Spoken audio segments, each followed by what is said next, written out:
Hey everyone, I'm Megyn Kelly. Welcome to the Megyn Kelly Show. So excited to bring you Sam Harris today. I first talked to Sam way back in December 2020. It was just episode 37 of our burgeoning little show.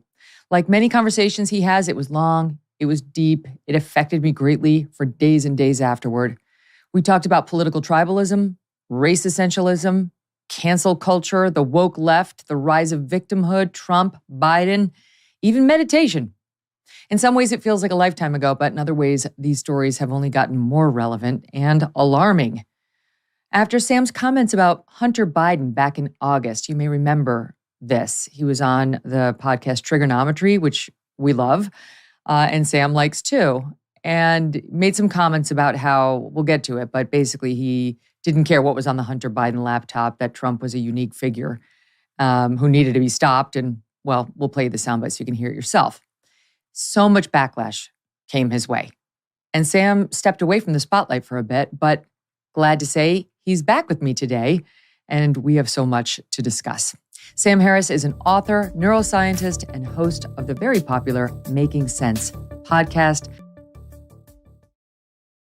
Hey, subscribe to the show on YouTube and follow me on Facebook, Instagram, and Twitter.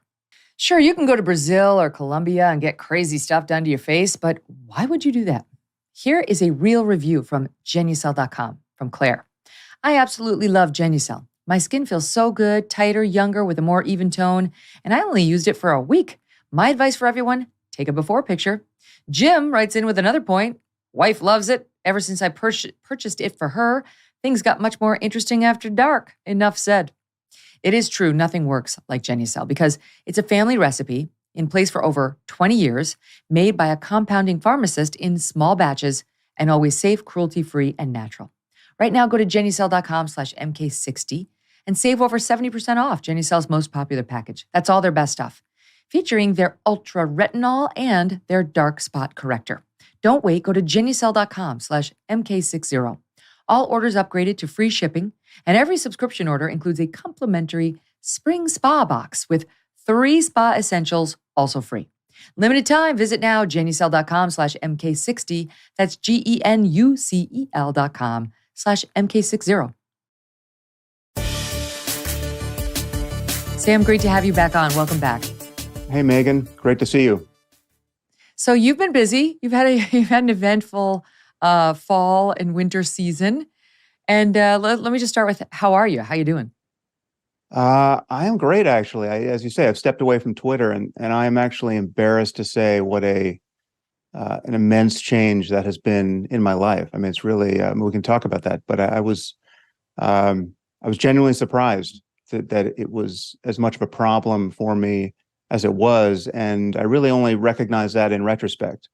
So, I mean, obviously I knew something was off, and I decided to delete my account. But I'm just amazed at what Twitter has done, not just to me, but to society. I mean, I guess it's a problem of social media more generally, but I think Twitter really is the epicenter of it. And I just think it has, we've all been enrolled in a psychological experiment to which no one really has consented, and the results are not looking good. And it's so yeah, we can get into that if you want to, but it's I'm great, and it's really been a huge improvement not to be segmenting my life in hours and minutes between checking Twitter, which is really what life had become. I mean, it's very strange to say it, but that really is what has happened to so many people. I understand, and I understand in particular for someone like you, who is, I don't know if you call yourself in the center. I think you do. You lean left on some things, you lean right on some things. You surprise both sides with your takes on various issues. You can't be easily pigeonholed. And for somebody like that, it's an even rougher place. I mean, I can kind of relate to this because while mostly I'm leaning right on a lot of issues today, just because I'm big into the culture wars and we've lost our minds. I understand because a lot of the times the people who follow me from the left, because they know I'm not hard right and I'll give their side a fair shake and they just want facts, right? I deal in facts. They'll get very upset over certain things I'm saying, or sometimes the right will. because I'm not afraid to criticize figures on the right, whether it's Trump, DeSantis, et cetera. And so I understand, Twitter's one of those places where they just want you to be on their team. And if you're on their team, they'll back you. And if you say something that goes against the team narrative, they get very, very angry, and it can be very toxic. Yeah, yeah. As you say, if you're in the center, you really do get it from both sides. If I say as much against wokeism as I think, virtually anyone on the right, and I say as much against Trumpism as virtually anyone on the left. But if there's any daylight between you and the right and the left on any specific topic, you're treated like the near enemy, right? It precipitates even more of a vicious and dishonest sort of attack against you. And so I think it is very different being more or less just aligned with one pole, and because then you can really just discount what you're getting from the other side. But I really don't have another side, right? I'm very much in the center, not because I think the truth is always at the midpoint between two extremes, but because I'm genuinely not a partisan, right? And so I'm calling balls and strikes as I see them. And so for instance, no matter how much I despise Trumpism as a movement, and no matter how much I think Trump is precisely the wrong sort of person to have been put in the Oval Office, I'm not willing to take cheap shots at him. I mean, despite what Trumpists may think I do. But so for instance, when someone takes a clip from a press conference of his that is genuinely misleading, like the fine people clip after Charlottesville, right? That was not what he seemed to say over on the left, right? And could be made to seem to say by just endlessly referencing that clip of him saying there are fine people on both sides, was not in fact what he said in context, right? He was not praising Nazis and anti-Semites in the way he was made to seem. And so that's an unfair attack, and it's the sort of thing that has happened to me, as you referenced. And many of us are just living and dying by clips, but partisans are happy to play that game because they don't really care what their opponents think. They only care what they can be made to seem to think, right? What a tribalist and a partisan wants to do at each moment politically is tar their opponents with the most extreme and however tenuously plausible version of what they can seem to mean, right? And then they just want to hold them to that, no matter how uncharitable that is, no matter how dishonest that is, until the end of time, right? And so I'm not willing to play that game as much as it gets played with me. So then when you decline to do that, you get a tremendous amount of hate from both sides. Yeah. Well, that's why we can get into the comments about Trump and Hunter Biden, but that's why I thought it was useful. Like, why are people so averse to hearing someone like you who has defended the cops in the midst of the BLM storm against them, spoken out against wokeism, has been an important, really smart, which is a bonus, voice on some of these really important issues that the right in particular cares about? Why do they care so much that you hate Trump? Like, okay, you hate Trump. A lot of people hate Trump. A lot of people love Trump. Like, okay, that I think it's valuable to have somebody like you who's not deranged, who's not just suffering from this sort of leftism that takes over your brain and makes you see everybody on the right is terrible. That's not you. Why is it so upsetting to them to hear you say, I really, really hate him, and here are all the reasons I hate him and don't think he should be near them? Great. It's, to me, a window we should open, we should listen to, we should consider. May not be persuasive, may feel offended in the moment, but that's what the right criticizes the left for doing, being little snowflakes who can't hear another view, right? The right is supposed to be able to hear opposing views, walk away fortified by new opinions or insights that they accept or reject, and move on with their beautiful lives. Yeah, it's not so much that I hate Trump. It's really, I don't hate him as a person. I think I hate the fact of him. I hate what he has done to our politics and to our society generally. It's not, I mean, for me, the bright line with Trump has always been his refusal to agree to a peaceful transfer of power. In the run up to the 2020 election. I mean, obviously there are many other reasons, literally 100 reasons to have deplored his candidacy, in my view, and I was very outspoken on those reasons. But the true point of no return for me was his declining to accept a peaceful transfer of power.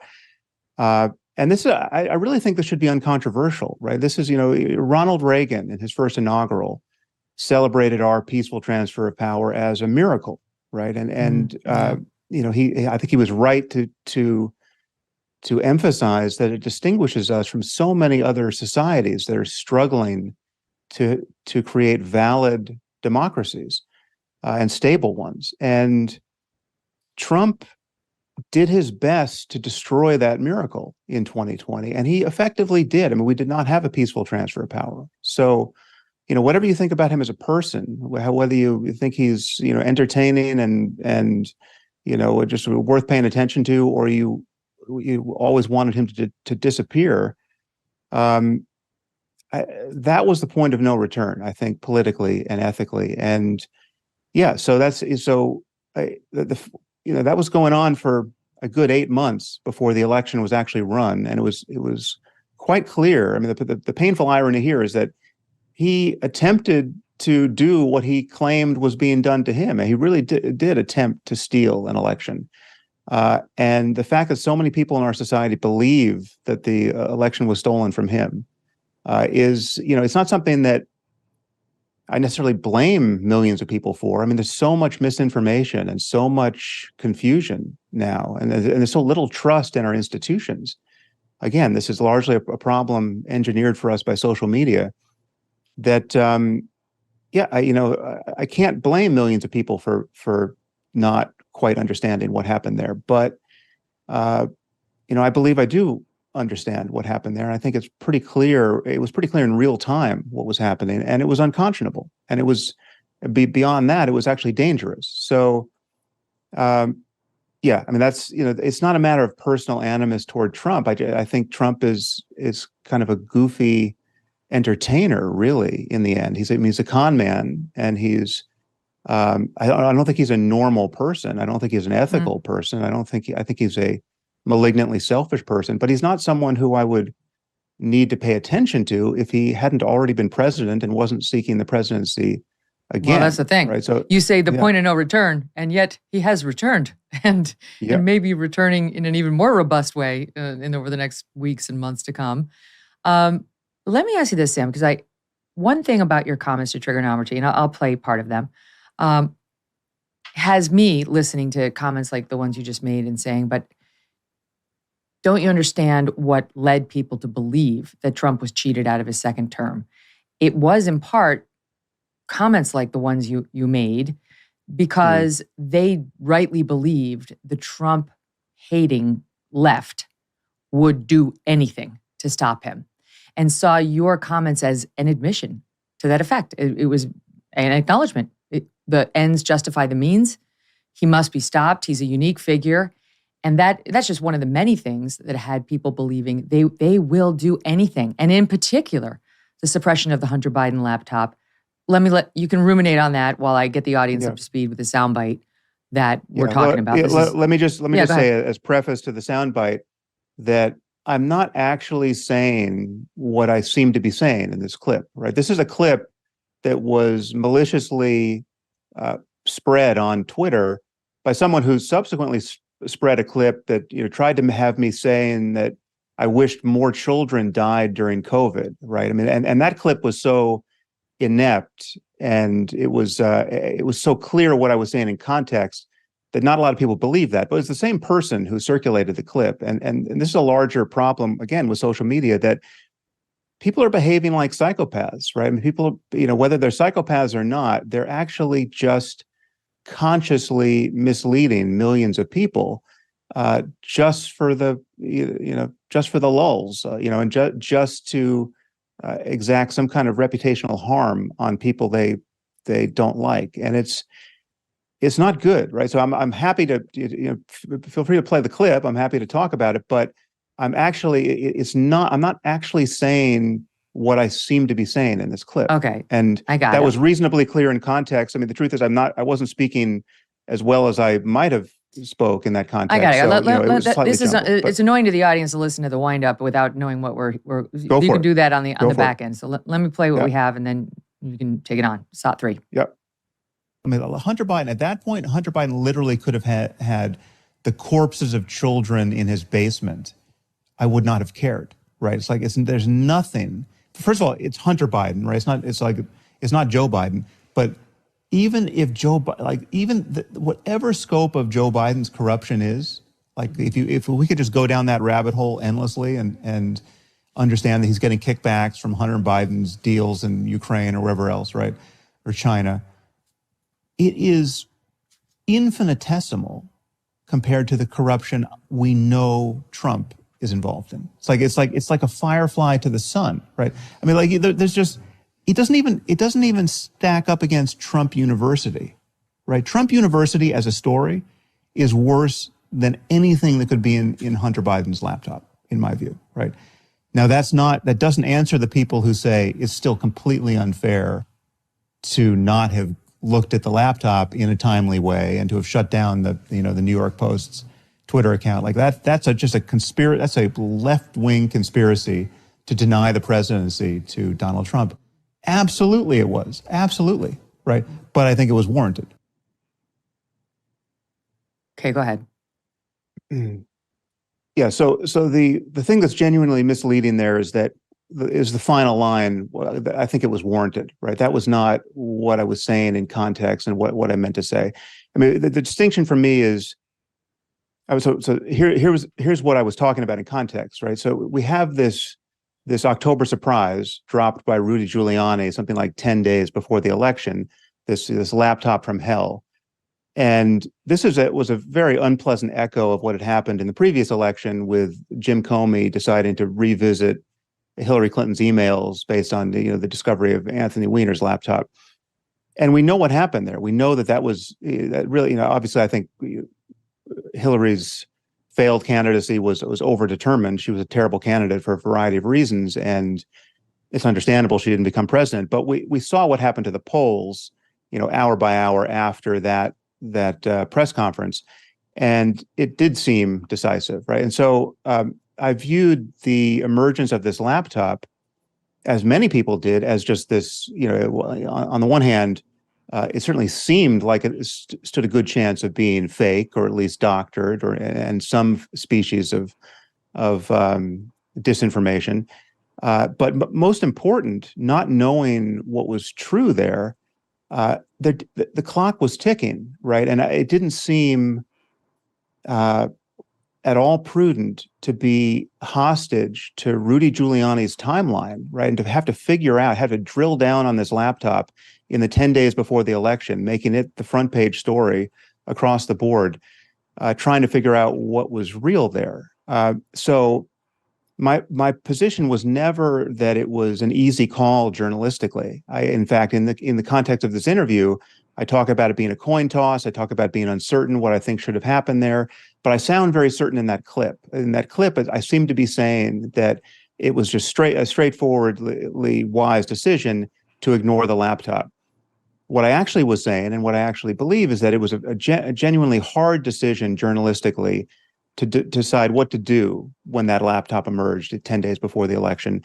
And I think it's a coin toss whether or not a institution like the New York Times should have just ignored it until after the election. I'm not saying they should have ignored it till the end of time. I'm not saying that it's not totally valid now to look at what's in that laptop. Although the truth is, now that Trump is a candidate for the presidency again, I still don't care what's in that laptop, right? And this is the other point I was making. We know so much about Donald Trump and Joe Biden as people, right? These are two men but this is your judgment. This is a different. This is less controversial. This is where you veer off into Trump's worse than Biden. Nothing's going to convince me differently. I get that. We've had that debate with people many times, and that's what leads people to the polls, and they make the choice they do. It's the notion that because you said in the interview, politically speaking, I consider Trump an existential threat, or you said that after the fact. He's an existential threat. And so the thought that he's an existential threat and really must be stopped, right? And that I'm not really interested in information that but that's not would true. ding up. So I just want to clarify that. I mean, I was not saying in that interview that the ends justify the means and that we are free to do illegal and unethical things in order to stop Trump. And I don't think I did not think he's an existential threat of that sort. I don't think Trump is Orange Hitler, right? I think he's a deeply selfish and unqualified person to put in the presidency, and therefore I think he's dangerous, right? But he's not ideological. He's not nearly as sinister as he could be. And again, in the context of that interview, I made that clear. The whole bit about him being, I mean, I think part of the clip you didn't play is I drew an analogy to an asteroid hurtling toward Earth. Again, it was misleading in the clip because what I was talking about is just how irrelevant it was to whether there was a conspiracy or not, whether people are talking behind closed doors. We didn't pull that clip because I understand that. I agree with you. You're talking about, is it a conspiracy just because you have people in a room talking about a threat coming at them like an asteroid? No doubt that wasn't the people are relevant talking in public and in private about how to stop Trump, and I consider that fine. What I don't consider fine is lying about him, lying about what he actually means when he's speaking, lying about what he's done and hasn't done, lying about what he intends and doesn't intend. And so much of the problem of Trump is completely in plain view. I mean, he's. But wait, are you saying the right doing that, or when you list that off, that's the left? That's who did that. Oh yeah, no, that is the left, yeah. and I haven't done that with Trump. The point I'm making is that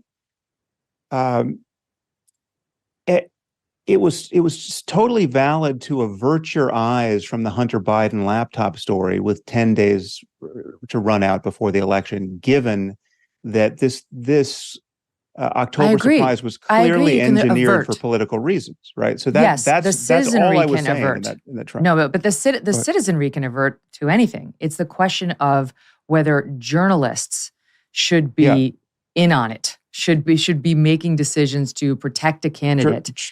Journalists have to make editorial decisions all the time, as you know, and you signal boost things you think are important and going to make the future better than the past. Maybe you don't run with it. Maybe the New York Times says we don't have it. We don't think the sourcing's there. But what happened in this case was the New York Post's reporting was entirely shut down. Their Twitter account was frozen. I couldn't retweet the article as somebody who wasn't shut down. There was absolutely no communication of that in our online social square. And it definitely suppressed circulation of a very big story. So it wasn't just, we, the New York Times, don't think the sourcing's there. It was, we, big tech and big journalism, are going to put our thumb on the New York Post and squash its reporting, which was clearly done to advance the Biden candidacy. Well, let me just, again, I would dispute the fact that at the time it was clear whether the New York Post story was valid. So I do think it was an understandable judgment call on the part of the people at Twitter. I don't think it was the right call. You don't do that. You don't do that. You don't do that. You don't say, we little armchair warriors will decide without having done any of the reporting. We haven't seen the laptop. We haven't talked to the FBI. We now know they had an investigation open, which we knew at the time. They haven't done anything. It's little armchair warriors saying, that hurts Biden, done. And I don't think there's anybody who believes if the story had been about Donald Trump, that they would have had the same reluctance to publish it. We all know that. Oh no, that's completely true. Yeah. So that insofar as there, I'm acknowledging a massive bias against Trump on the part of the people at Twitter and the people in much of the established mainstream media. That's true, right? And it was understandable. And yes, if had that been Donald Trump Jr.'s laptop, there's no question there would have been a different response. And I do think it was almost certainly the wrong decision for Twitter to block that story and to ban. I think they took down the New York Post account briefly, if memory serves. Yeah, no, I think again that's For a quite week. distinct from the New York Times just deciding not to look into it for 11 days, right? I mean that's so there were gradations to the practice of bias there, and I'm much more comfortable with what the New York Times did and didn't do than what Twitter did or didn't do. But and I think it helps feed what you hate, which is conspiracy. I Yeah. keep saying what you hate. You'll decide what you'll tell us what you hate. But I know you're not a big conspiracy person, and I pride myself on not getting sucked into those either. I really do. My listeners know I'm vigilant about taking in information from the left and the right, so no one can corrupt my brain. No one can make me don their team jersey advertently or inadvertently. I want to deal in fact. It's getting harder and harder with AI and Chat GPT and so on. And Yeah. it's going to be an ongoing battle. doubt. However, it's worth the effort. But this is how conspiracies are born. Little things like this. It wasn't a little thing. The suppression of a story by big tech, by a respected newspaper. I don't care if you're on the left or the right. The New York Post Alexander Hamilton founded it. It's been around for a long, long time. It's done very, very well. They have legit reporters over there, and they did have the story, as we now know, 100%. Washington Post, New York Times, they've all acknowledged it. Now, the laptop was real. Those disinformation experts who put out their statement, those intel experts, have been embarrassed. And they should have gone with the story, and they should have reported on the story. So it's just bit by bit, things like that send people down the rabbit hole, that send people down into Reddit hell, from which they emerge thinking there are lizard people, right? We could go down the list. Right. But the point I made there that was so provocative that people found so astounding and objectionable was that there could be nothing on that laptop that I would have cared about, right? Now that is, still true, right? Because because I believe we know so much about Trump and Biden as people. Now I'm not a fan of Biden running again for the presidency. I hope he doesn't, although I don't know who the other candidate, I don't know who we would put in his place. But still, I believe I know so much about him as a person, and there's nothing on his son's laptop that is all likely to offset that. If Biden were living like Andrew Tate, right? If he was driving around in a Bugatti, if he had all kinds of homes we didn't know about, to be. Well, then some allegation of corruption might land in a way that would balance the scales against Trump. But again, we know so much about Trump's history that precedes his even running for the presidency in 2016 that makes him, in my view, one of the most corrupt people we've ever seen in public life. And so that's why I simply don't care about what Hunter Biden has been up to. We know Hunter is a disaster, right? I mean, he has been a crack addict, and it's just. But this is about whether Joe was chaos. Also a disaster. What was interesting in the corruption front was whether Joe was taking 10% from as the big guy, and that whether it would be persuasive to you or not is relevant. It's relevant to a campaign and to balancing out the scales. And one of the reasons why you may not think the Biden corruption compares to corruption on the Trump side is because the mainstream media won't report it. They don't care, Sam. They won't go digging on a Biden story the way they would go digging on a Trump story. If Trump's daughter had written a diary that talked about inappropriately long showers between her and her father, you don't think the mainstream media would have covered that for days? No, they blacked out the Ashley Biden diary story. Okay, well, it's been so successfully blacked out that this is the first I'm hearing of it, so I can't really respond. But your point is certainly true, right? That there is this bias, but again, the bias is understandable because we know so much about these guys. Now, it's not that there was a sexual harassment charge against Biden that was looked into, and it didn't get completely suppressed. But there are literally dozens. I interviewed Tara Reid. I'm one of like two people who did it. I flew to her during the COVID pandemic while I didn't even have a network. I didn't even have a show because everyone was ignoring her. And I was mad. And I can't show you I don't think there is another journalist in America who interviewed both the Trump accusers and Tara Reid and Biden's accusers. Because I read about the Tara Reid story, I believe, in the New York Times. So I mean, it was covered because it got into my brain. But my point is, even if it's true, but you know how it was covered. Right? You know very well how it was covered. look, the same way the stories about the Andrew Cuomo accusers originally were covered. The instinct of the media is at first to run cover, and they demolished Tara Reade. They completely pulled this woman apart. I read about her bankruptcies in the paper. Why the hell is that relevant? She's poor. Tara Reade is poor. Yeah. The accusers don't come in these perfect little packages. Did they do that to all of Trump's accusers? Absolutely not. They didn't. They weren't interested in tearing them down. To this day, they build them up. Yeah, I'm not going to dispute the bias, right? I'm just going to, I just still feel that the scale of it is so non-analogous. When you look But respond to my point, though. Respond to my point, which is, how do you know that you're working with all the facts when you say that? When I am telling you that my industry stops you, it stops you from having the relevant information. They intentionally don't investigate when they smell a rat on the Democratic side, especially if Trump's on the other side.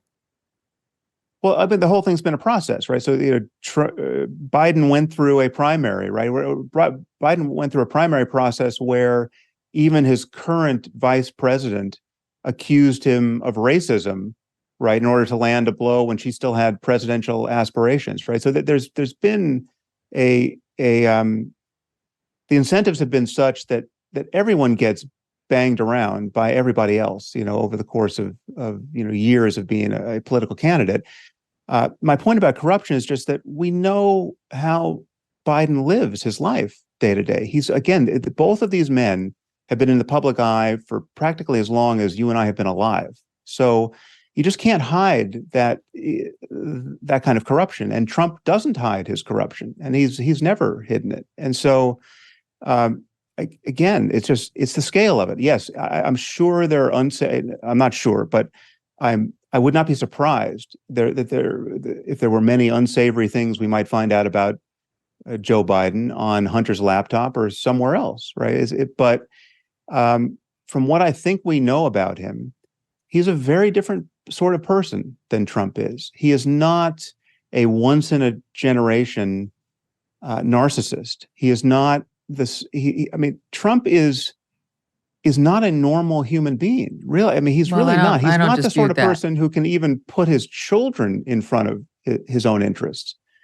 Someone praises his children in his presence, and the first thing out of his mouth is to say, "Oh, well, they're just riding my coattails." Right? I mean, that is what a narcissist does. And it's a narcissist doles out love based on how you feel about them or how you reflect on them.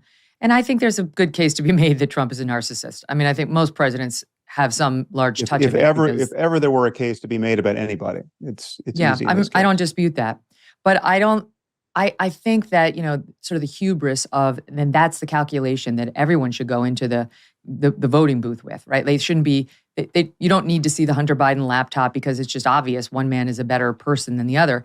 It's just such a fail. Well, again, at the relevant calculation. It's not that we don't but need let to me just see finish the my laptop. point. So it's, even if you say Trump is not a great man, Trump's not a great not a great dad, shouldn't really be anywhere near the presidency with that sort of temperament and erratic behavior.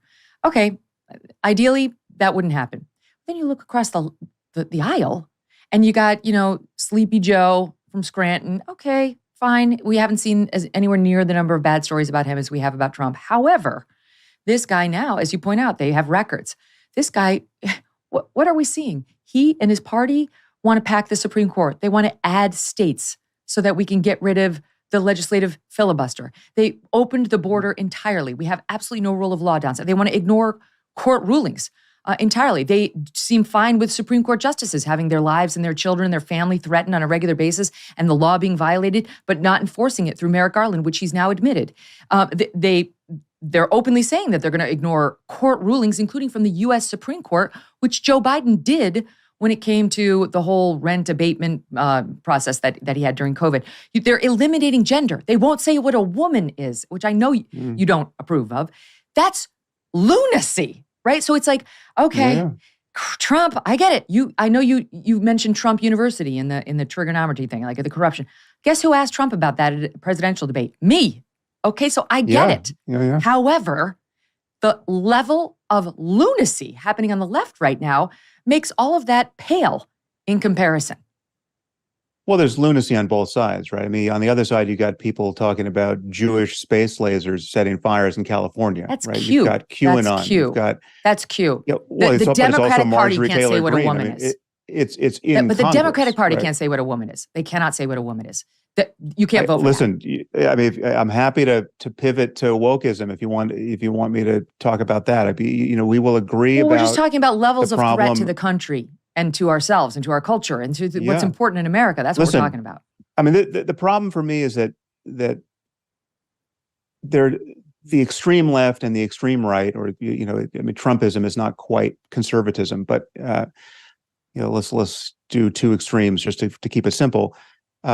Both extremes are completely pathological and dishonest, and I would agree but dangerous. Right? I think you're excusing the Democratic Party's enormous shift to the left over the past I am not. I've 10 spent years. much more time, certainly on my podcast, talking about and worrying about wokeism I know. and identitarian moral panics on the left than I have spent time worrying about Trump and Trumpism, right? Because for one, I know, but in this argument, you're equating Q and the far left as, and what I'm saying is Yes. I get QAnon, I get, trust me, I've had people call up wanting me to sign on to those theories, or they're not going to listen. Bye, I'm not the podcast for you.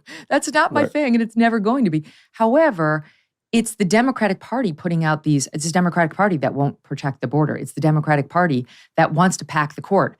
It's Joe Biden who wouldn't say no to that. It's his AG who wouldn't protect the Supreme Court. It's his AG who wanted to go label, and the White House that wanted to label parents objecting to the COVID restrictions and to the overreach as a domestic terrorist. Like that's not the left. That's not the Marjorie Taylor Greene of the left. That's Biden. Mm-hmm.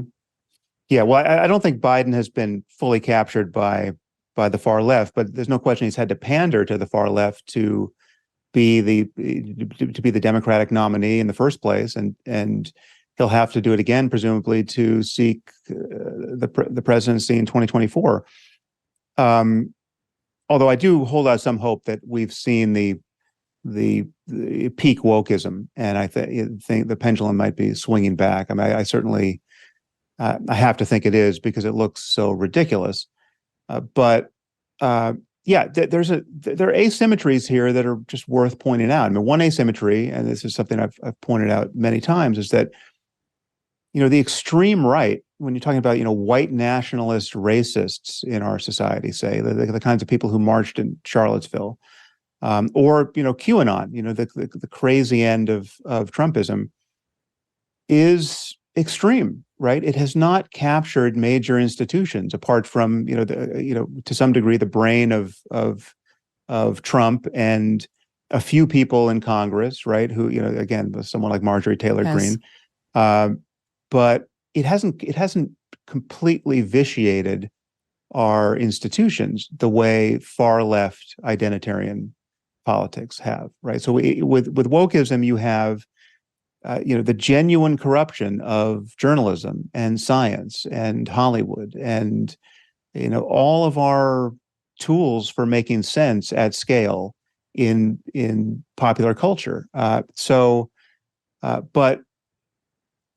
the reason why that's so shocking is because we expect the New York Times and a scientific journal like Nature or Science or an institution like Stanford University to be above rank political partisanship and not to be deranged by its own tribalism, right? And we don't expect that of an institution like Fox News or Breitbart, right? And so it's to some degree the shock is testament to how different the various institutions have been up until now. But yeah, I spent a lot more time worrying about what's happening at Stanford University and the New York Times and in our scientific journals like Science or Lancet or JAMA in the aftermath of the last 4 or 5 years than I spend worrying about QAnon, right? And because QAnon is just at a glance crazy. but it's not that it's not scary, but it is the fringe of the fringe for a reason. Yeah, it doesn't. You're right. What I think the word you used was capture. That's exactly right. They don't have the capture of those major institutions. So where does that leave us? We got to turn the page to wokeism. What to do? Very happy to hear you say you think we may have reached peak. And we're going to get into the latest on, you would not believe, you audience members, how now the head of the student group at San Francisco State University is responding to Riley Gaines. Here's a tip. She's not sorry. Not at all. Sam Harris stays with us for the whole show. Very interesting conversation. Hope you're enjoying it. Look, you did the tough thing for your company and your employees during COVID. You paid your people, you pulled your business through the pandemic, and now doing that could qualify you for up to $26,000 per employee at covidtaxrelief.org. Government funds are available to reward companies with 2 or more employees who stayed open during COVID. This is not a loan, and you don't have to pay it back. The program's complicated, but no one knows more about it than the CPAs and tax experts at covidtaxrelief.org. You pay nothing up front. They do all the work and share a percentage of the cash they get you. Businesses of all types, including nonprofits and churches, can qualify, including those who took PPP loans, even if you had increases in sales. You did the tough thing for your employees during COVID. Now let covidtaxrelief.org help get you up to $26,000 per employee. Visit covidtaxrelief.org, covidtaxrelief.org, covidtaxrelief.org. So Sam, before we get into Riley Gaines and all that's happening on that front, did you see this now viral exchange between this BBC journalist and Elon Musk? No, you probably didn't because you're not on Twitter. I'm off Twitter, so all right. Well, I'm going to enlighten me. I'm going to show it to you. So Elon sat down with the BBC, and they were talking. I believe he was trying to press him. Really, the journalist was talking about his own experience on Twitter and how he thought it was more negative after Elon took over. And so Elon pushed back, and it went on for about 2 or 3 minutes in the clip that's online. We shortened it down to a 1-minute highlight. Watch what happened. Can you name one example? I honestly don't use. Honestly, I you don't. Can't name a single example. I'll tell you why. Because I don't actually use that for you feed anymore. Because I just don't particularly like it. But you said actually, a lot of people are quite similar. I only look at hang on a my second. following. You said you've seen more hateful content, but you can't name a single example, not even one. I'm not sure I've used that feed for the last 3 or 4 weeks. And then how did you see the hateful content? Because I've been using Twitter since you've taken it over for the last 6 months. Okay, so then you must have at some point seen for you hateful content. I'm asking for one example. Right. And you can't give a single one. And I'm saying I say, sir, that you don't know what you're talking about. Don't do really. Yes, because you can't give me a single example of hateful content, not even one tweet. Look, people will say all sorts of nonsense. I'm literally asking for a single example, and you can't name one. Right, and as I've already said, I don't use that feed. But then how would you know that? I don't think this is getting anywhere. You literally said you experienced more hateful content, and then couldn't name a single example. Right, and as I said, that's absurd. I haven't actually looked at that feed. Then how would you know there's hateful content? Because I'm saying that's what I saw a few weeks ago. I can't give you an exact example. Let's move on. This is so embarrassing. Sam, this is so embarrassing. You have a degree in philosophy. You understand it. Like, you have to have your reasoning, right? You have to have your reasoning behind any idea that you're going to debate, if you're going to debate it well. This guy went in there totally unprepared. And for once, the interviewee caught the interviewer completely flat-footed and really kept pressing. For me as a journalist, it was a delight because I never go into an interview without my facts, without my backup, without my evidence. You don't just say like, it's gotten more hateful. And if you see what preceded that, he says, it's gotten more racist and more sexist since you took over. And that's where Elon said, give me an example. What did you make of it? Yeah, well, I mean, it's just kind of a comedy of errors there, but really on both sides, because, had he given a single example, there's no reason to think that would be a valid representation of a trend, right? But, I'm sure there are people who quantify these things, and, I can, I'm certainly prepared to believe that it's gotten more hateful, and that the guardrails have come off to some degree since Elon took over. But any one person's experience is not going to be a valid way of quantifying that. But yeah, I mean, that was a ridiculous exchange, and worked to Elon's advantage. I mean, the larger point with Elon and Twitter is that Elon is the poster boy for what is wrong with Twitter, right? And it's not because he's running it badly. I mean, I really am agnostic as to whether or not he can improve it as a platform. I think he's done some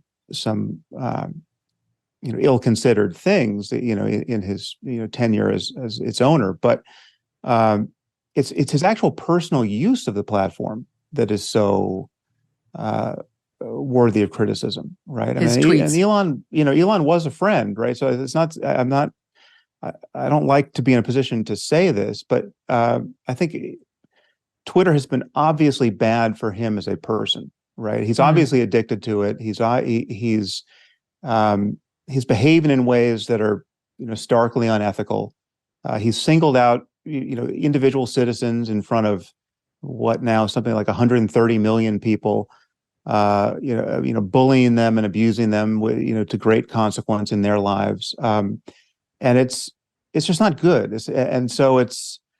Yeah, I mean, I just think Twitter is an awful place for many, many people, but certainly not everybody. I mean, if you're just sharing happy cat memes on Twitter, I'm sure you have no idea what I'm talking about. You're just getting lots of love back, and it I seems doubt like a that. great place. No one is immune. They'll find something nasty to say about your cat at some point. That's just Twitter. I have to say, though, not for nothing, if I spend 10 minutes on Twitter and then I spend 10 minutes on Instagram, I feel worse after Instagram. I feel worse. Yeah. I like probably news. for different reasons, but yeah. I know, right. I know what I'm getting in news. I know news is kind of dark and a cynical place, and there's going to be fights. I go into it with open eyes. That's my business. I go over to Instagram, and suddenly you do, even if you're a secure person like I am, start feeling like, I guess my life kind of sucks. My meals don't look like that. My ass doesn't look like that. I'm not running through wheat fields holding hands with my husband every day. You just kind of emerge feeling down, even though the content on its face is supposed to lift you up. And I will just say this in Elon and Twitter's defense. I found Twitter a more hateful place before he took it over. I was subjected to tons of hate on Twitter before he took it over from, I guess you would call them, not you, but one might call them well-meaning leftists who were trying to correct me on all my wrongthink. And in doing so, hurling terrible invective at me, calling me terrible names. Now, at least, I have more people on my side who can fight them, who can hurl the invectives back. Now I can say, Dylan Mulvaney's not a woman, period. And I don't get banned. I find it a more open place. And maybe that leads to more opinions some might find hateful. I mean, for me, it's like, well, that's America, right? Let's hash it out. Let's see. And if it's not healthy for you, you don't like it, you can leave like you did. But it's not fair to suppress just the one side as was happening under the old management. Yeah, my concern is that it's not America, right? Or at least it shouldn't be America. I mean, the reason why I left Twitter was not so much that I was getting so much abuse, right? Because in fact, I sort of solved that problem. I installed an app which allowed me to delete massive numbers of Twitter accounts by the batch, or mute them, block them. So I wasn't seeing a lot of hate at a certain point. But then I asked myself, well, why the hell am I the sort of person who's blocking 10,000 people at a pass? I mean, how did I become this person, right? But no, my real concern was that I was getting a distorted picture of other human beings, that I was seeing people not only at their worst, but I was seeing them in ways that where they would never be this way in real life, right? Like if I had dinner with these people, they would not behave like psychopaths, and yet they were presenting like psychopaths in my feed, every minute of the day. And that distortion is what most worried me. I get it. I will say there are some people on there with whom I would never be friends, with whom I would never have dinner. And when they post the picture of them with their cat, or they post something nice about their kids, it's healthy. It reminds me, this is a human too. This is somebody who, were we in the bunker together, we'd have each other's backs. we'd let everything slide. Those Yeah, are good moments, on that platform too, though it is indeed flawed. All right, stand by. We're going to turn to Riley Gaines and wokeism and the confrontation Sam had with a transgender person who was giving it to him, and he was giving it pretty good right back. That's next. Don't forget, you can find The Megyn Kelly Show live on SiriusXM Triumph Channel 111 every weekday at noon East. Dogs are massive parts of our lives, right? They're our family members. They deserve to be treated appropriately. So it is important to prioritize their safety and well-being. One of the easiest ways to do this is by giving your dogs a safe and secure space just for them, like we do with Strudwick and Thunder. They sleep in their crates every night. They love it. They want to go in there. It feels like their little den. And I also know that they're safe. They're not going to get into any food that's bad for them, etc. Let me introduce you to the collapsible dog crate by the American-made company Impact Dog Crates. That's the #1 dog crate for protecting your dog in your home. Built from heavy-duty aluminum, this travel-friendly dog crate can be set up in less than 60 seconds, and it folds down to just 8 inches tall. That makes it easy for travel purposes or if you want to hide it. I know what you're thinking, but a dog crate will be such an eyesore in my home. Not necessarily, and not this dog crate. Not only does the Impact collapsible dog crate come in 5 sizes, one of which can even fit a Great Dane, but you can choose from 6 vibrant colors to match your home interior. Almost nobody else has that. I haven't seen that anywhere else. Thanks to Impact Dog Crates, keeping your dog and your home safe is easier than ever.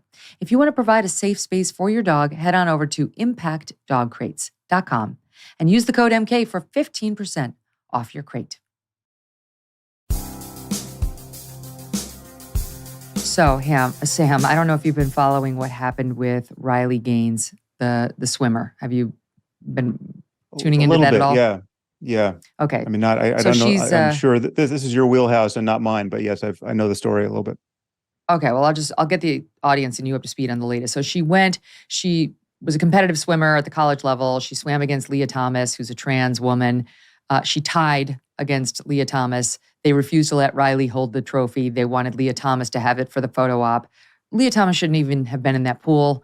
Riley Gaines should not have had to tie or share a trophy with a man, a biological man, especially since it appears to me that Leah Thomas is really, I don't even know if Leah Thomas is actually trans. The in-depth report by the Daily Wire suggests this is a man who has autogynephilia, which is a fetish where you get off on dressing like a woman. It's sexually arousing to you to dress like a woman, which is not really a trans thing. It's a different thing. It's like a kink. It's a fetish. In any event, this poor girl, Riley Gaines, had to swim against Leah. So Riley now has become somebody who goes on the college circuit tours and talks about this. And her remarks, as I understand it, are limited to the field of athletics. She's not against trans people, trans rights. She's making the point that, look, there are some serious downsides to letting somebody like Leah Thomas swim against me. Well, all hell broke loose on the San Francisco State University campus when Riley went there. Here's just a little flavor.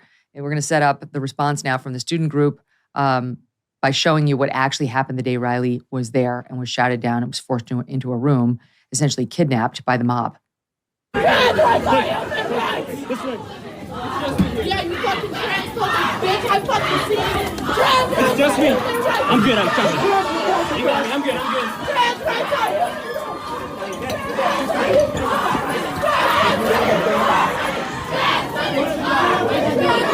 I'm coming. I'm good. You crying. You fucking crying, bitch. Fuck you. Trans women are women. Trans women are women. Trans women are women. Trans women are women. Trans women are women. Trans women are women. Trans women are women. My goodness. So Yeah, she was happy hit times. twice, right? It is reminiscent of what happened to Brett Weinstein at Evergreen, right? It's just a little like just this school mob taking somebody down, trying to threaten them physically. She was punched twice, she says, by a trans woman. So now the president of the university, I think it's the president herself, has blocked Riley Gaines on Twitter. No, she's blocked Riley Gaines on Twitter. And now we have the president of the student group. She's the Student Association, Associated Students president. Her name is Karina Zamora, issuing her response in writing. And I'm not going to read the whole thing, but you must hear a fair amount of this to believe the mindset. This is what we're dealing with. On the evening of Thursday, April 6th, the San Francisco State chapter of Turning Point USA hosted Saving Women's Sports with Riley Gaines on our campus, an event that promoted discriminatory rhetoric towards trans women athletes. ... Students protesting were coerced and given unwarranted warning cards threatening arrest if they violated the Turning Point USA policy. Though TP USA was followed by protesters, so they acknowledge Riley was followed by protesters, I believe the enforcement of these policies was weaponized to silence and threaten protesters, and the presence of police was both excessive and uncalled for. Okay, tell it to Riley Gaines. The heavy police presence in response to peaceful protest and the threat of arrest aimed towards students upholding the principles of social justice and positive change leads her to believe that the administration has failed to uphold the principles our campus prides itself on. I, as president of Associated Students, condemn and stand against the hateful rhetoric and promotion of violence spread by Turning Point USA and Riley Gaines, as well as the confrontational behavior of the university police. She goes on to say, I call on the president of the university and her administration to hold themselves accountable and host a community forum to hear how damaging these tactics have been to our student body, demanding to know how the university plans to move forward with a plausible action plan, finishing with, to our trans-identifying students, we see you, we hear you, and we are here to uplift your voices. AS President Karina Zamora.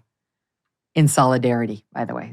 I mean, not a word of apology to Riley, to the students who showed up there in support of Riley or wanting to hear Riley. It's all about them. They're not a bit sorry. They're prepared, I'm sure, to do it again, and they want to know why they were threatened for their behavior.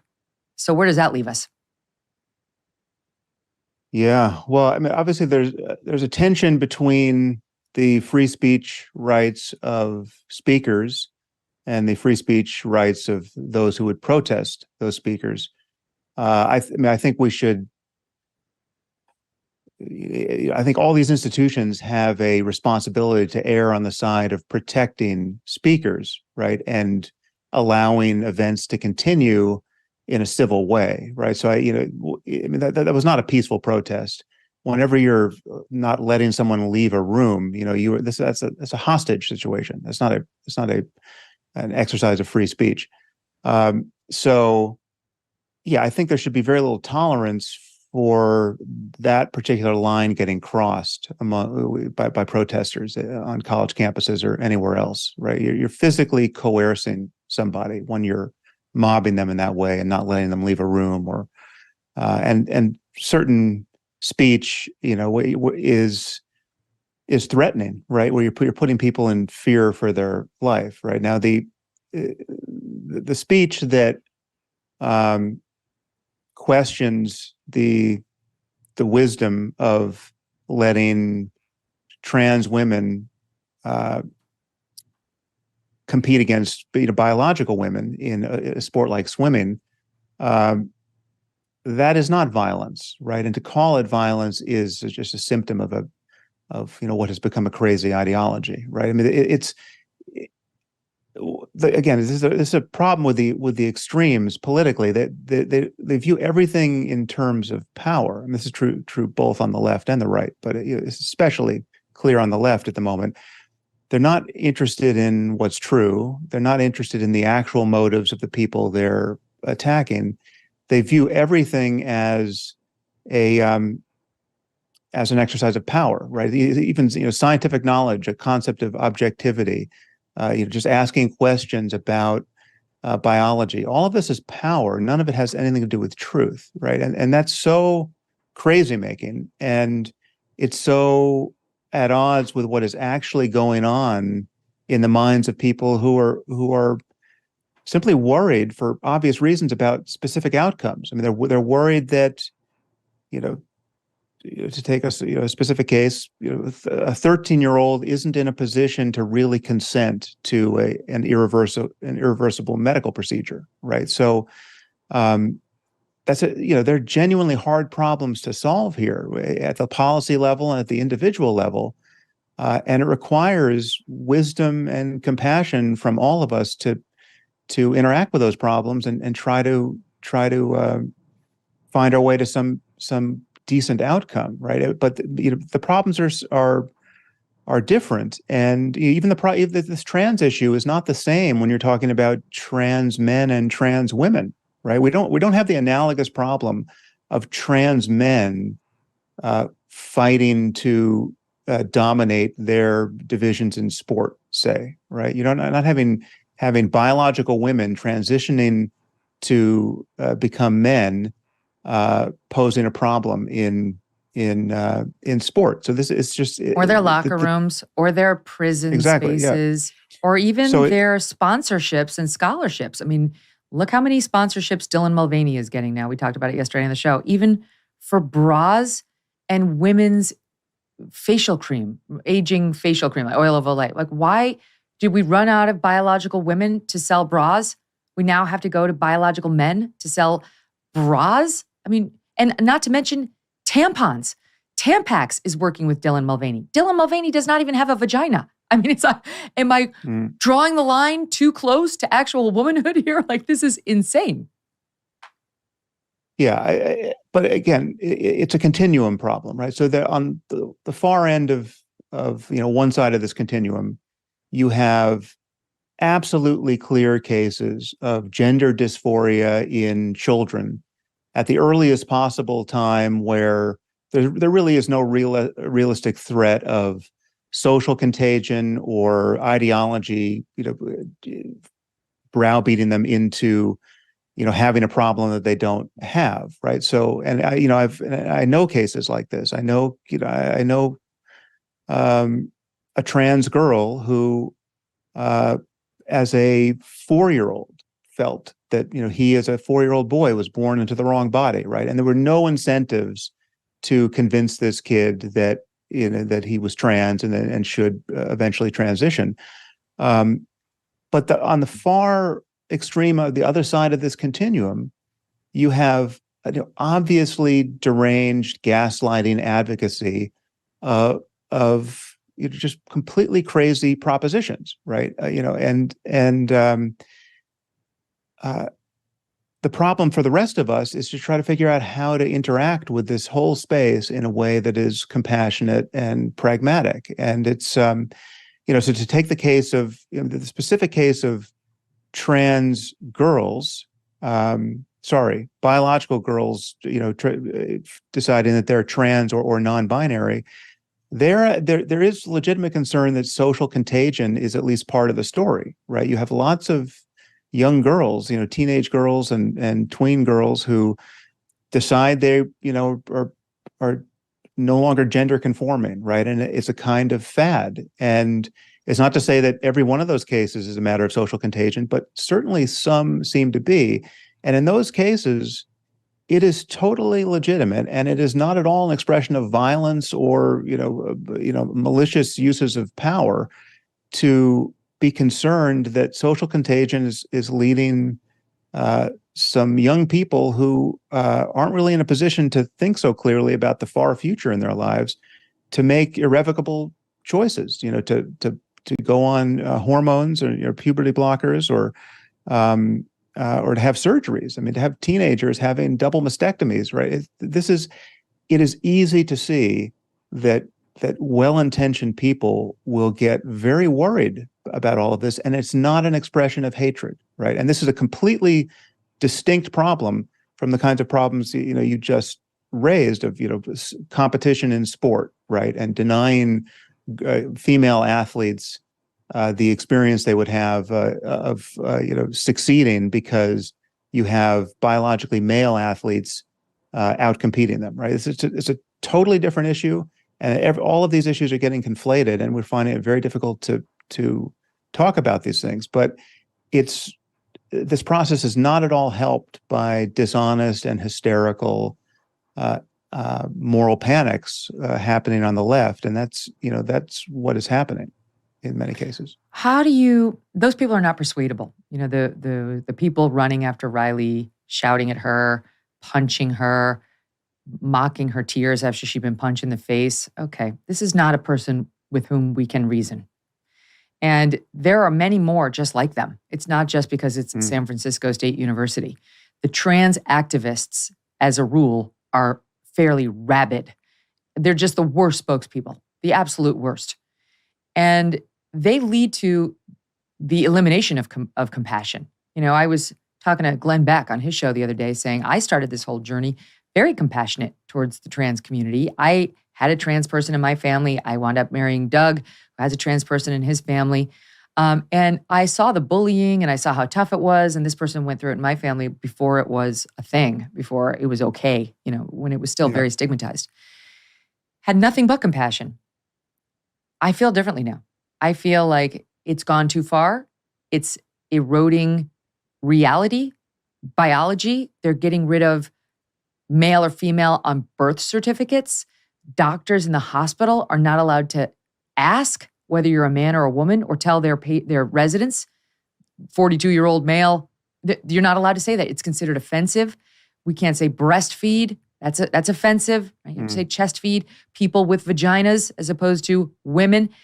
Not to mention the parodies of us by people like Dylan and others. These people who are all over TikTok more and more saying, what's normal is trans. Cis, which means biological man or woman. That's what's abnormal. Your parents slapping some label on you that may or may not have. What's normal is the freedom of being a trans person and choosing. No, wrong. I've got thousands of years of biology on my side. So I am less and less compassionate by the day. And it's scenes like that make me even more so. Am I wrong? Do I need to readjust? Well, yeah, I mean, it's an understandable reaction that many people have. And this is a reaction that many people who have migrated rightward politically have had, where the attacks on them from the left have been so dishonest and incessant and gaslighting that and they've been commensurately love bombed by people on the right, that they have just as again almost an experiment in social psychology, their politics have changed because it's an understandable reaction to hostility from one side and love and understanding from the other. But I do think that our reasoning about what is real and what we should do in light of what is real needs to escape the, again, understandable psychological reaction to just being confronted by assholes again and again and again. That's, again, another reason why I got off Twitter. I felt Twitter was distorting my sense of what was even important to respond to, because the noise is turned up so loud on many of these issues. But this is a real issue. This is not just a Twitter issue. I mean, this came to my it's not at all. It's not at all just son a Twitter in his issue, third grade classroom. This was, nothing happened to me on this front to alienate me. I wasn't attacked by trans activists, though I'm sure it's a matter of time. But this does come into your world now. I mean, I've told the story publicly, but in my son's third grade classroom at our New York City private school, they were asked on a weekly basis whether they were still sure that they were boys. They had to hold up their fists and do a 1 through 5 rating of how confused they were. They were showing them video after video of trans kids suggesting, oh, do you like the color purple? Well, you might have something to consider. I could go on. So that's the kind of, it's not, this is well beyond, I mean, Riley Gaines, what was she doing? She was swimming. And suddenly there's a man next door in the pool. Like, it's everywhere now. It's unavoidable. Yeah, although I would say that I do think it is spilling out into the real world largely because of what is happening on social media. I mean, the activism is dominating institutions because of institutional concern about what happens on social media. So to take a specific case, the New York Times has become as woke as it has become, largely based on its concern over blowback on Twitter. Right. I mean, Twitter effectively became the editorial board of the New York Times there for a while. Twitter is the chief cancel culture officer, right? It's they're CEO of cancel culture. Yeah. So when we're talking about institutional capture, and we're talking about the the gaslighting of a whole society where you can't even use the word woman, right, without self-consciousness, without scare quotes, without worrying that you're going to be attacked as a bigot for having just spoken the English language. That is largely a phenomenon born of social media, right? It is what the activist class on social media has successfully done by hectoring everyone else in institutions that you would think would be impervious to this kind of bullying, right? What's the solution again, to that? by a fringe, What do we do about that? I mean, what's the answer, right? If you think peak wokeism may be behind us, why is that? Because social media is still as popular as ever, unfortunately, and you still get all the points for saying the right things, and the DEI scores and the DEI officers has now become a cottage industry to churn out these degrees and pay people $200,000 a year to enforce DEI principles, et cetera. Well, I think everyone has to grow a spine, right? And I think institutions in particular, and those running them, have to grow spines and lay down bright lines around what is acceptable and not acceptable. So, I mean, to take a similar case, what happened at Stanford Law School recently, right? So, like the capitulations to completely irrational student outbursts have to stop, right? And they have to stop. I think they have to stop in real time rather than just in retrospect, right? So it's fine to have apologized to the judge after the fact and to have written a letter that is somewhat sanity restoring with respect to the values of the institution. But it'd be much better to be able to do that in real time in the room, right? And I think one of these schools is just going to have to start expelling students who behave this way, right? I mean, this could have happened at Yale, 5 years ago or whenever that was, when Nicholas Christakis was, surrounded by a mob in the Quad, and to some degree taken hostage there. I mean, it was reminiscent of what happened to Brett at Evergreen. It was these are uncivil and indefensible eruptions of unreason and social disorder, right? I mean, and they're happening among the most privileged people on planet Earth, right? I mean, that's another painful irony here, which is so crazy making. You're talking about people who, for whom the world really is their oyster, right? I mean, like you're talking about students at Yale or law students at Stanford, and they're acting like they're inmates in some kind of oppressive institution, finally trying to break free of their chains, right?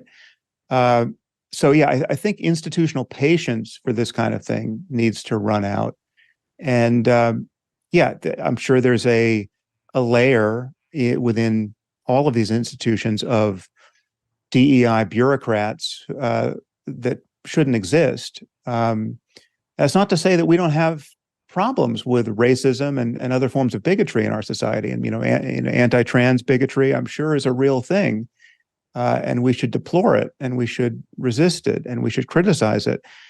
But the examples of bigotry that are now being cited by the activist class are not examples of bigotry at all, right? And that's what is so destabilizing. It's the dishonesty, it's the hallucinatory quality of all of this, right? Where again, it's not just happening on the trans issue; it happens just as much on the race issue. It's just it amounts to so much of our social conversation being gummed up with lies, right, and half truths, and it's so yeah, it would be clarifying to have institutions that will simply not give in to the mob, right? That would be the first bright line I would draw. You just can't be bullied by what's happening on Twitter if you're the New York Times or Stanford or any other real place. We've had a couple of green shoots on that front. You know, the New York Times and some of its trans reporting, they haven't exactly gone full fair and balanced on it, but they've done some good reporting on, for example, what's happening when we, engage in these surgeries with minors. And there's been a ton of pushback, and so far they have not bent the knee. The best example of a company handling this, as far as I've seen, has been the Wall Street Journal, when they had some 240 journalists complain about the journal publishing people like Heather McDonald, who's absolutely brilliant. I'm sure you've read her stuff. And the journal said, we get it, you're upset. Your upset is really not our concern. Take care. If you would like to quit, you're more than able. Bye. Truly, it was short. It was sweet. No one quit. They moved on. They never had another uprising. It was very well handled. Yeah. So that's an example. I didn't know about that example, but that's the kind of thing that has to happen en masse. And again, I do hold out some hope that we've seen the peak of this thing, because it is somewhat analogous to what happened in the 80s around the satanic cult panic, right? And the fixation on preschools as being points of access to kids, right? And there was so much crazy fear about a phenomenon that really doesn't even seem to have existed, right? I mean, I'm sure there was a satanic cult or two, but there was not an epidemic of human sacrifice, or any human sacrifice at all, I think, and yet we had people believing that in any given year 10,000 infants or more were killed by satanic cults. It's just really, I missed that one. Yeah. Oh, the journalist Lawrence Wright tells a great story about how he was just turning his attention to this topic, the New Yorker writer, and he was at a seminar run by a member of law enforcement. I think this was probably in Texas, and the cop at that point said that 50,000 people that year had been murdered by satanic cults, many of them children. And Wright realized at that moment that he was in the presence of something very strange, because he knew that there was no year in American history where 50,000 people had been murdered ever, for anything, much less by satanic cults. So, it's hard to diagnose a moral panic when it's happening, especially when it's conflated with real concerns about social inequality and bigotry and racism and transphobia and homophobia and all the rest, and Me Too. And I mean, these are all it's not that there aren't problems that sort of answer to these names, but what the activist class has done with all of these problems has been truly dishonest and divisive, and we have to pull back from the brink here. Do you feel like a lot of Democrats, a lot of liberals? Do you feel like that side is starting to come around? I do. I mean, I felt this for some time, again, because it's so extreme.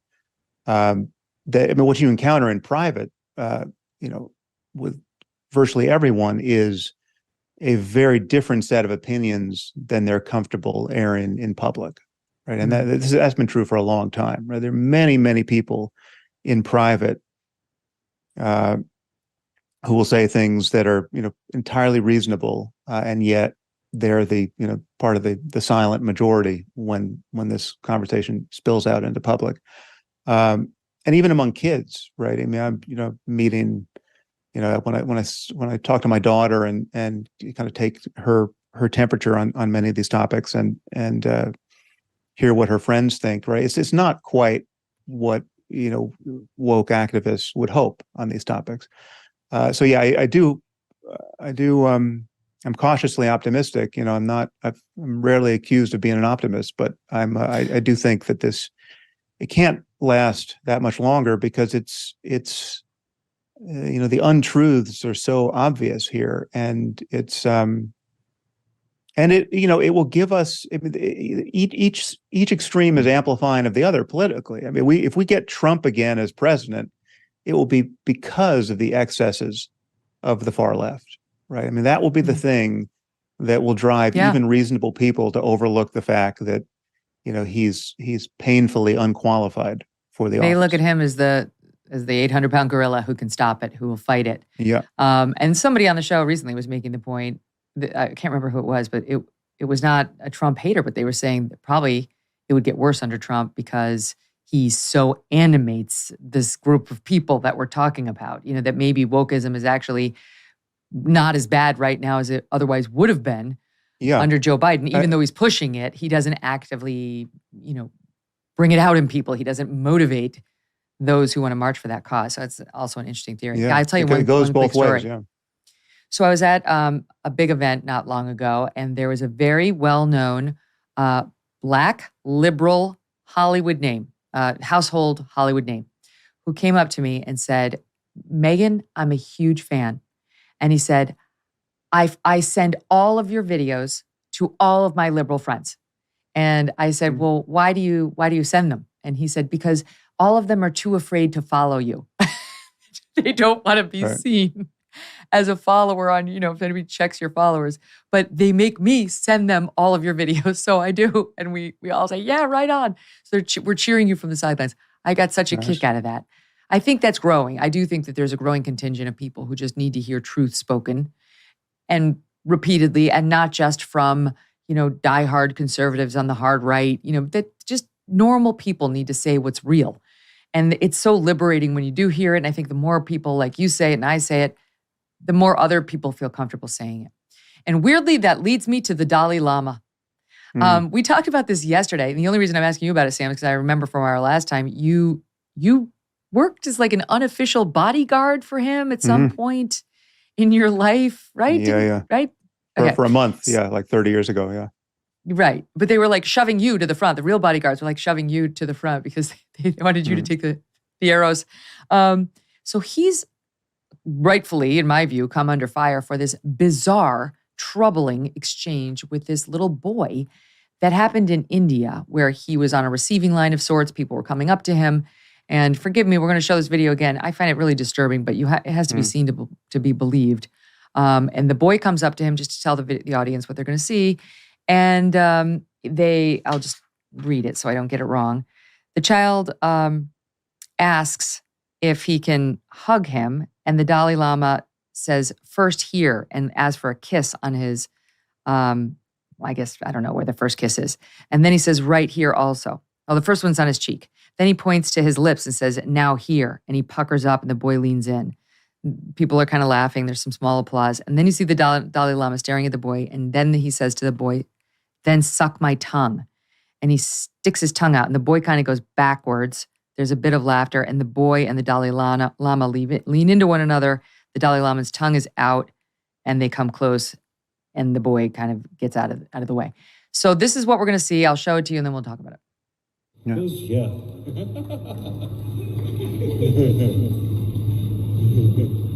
Then I think finally here also.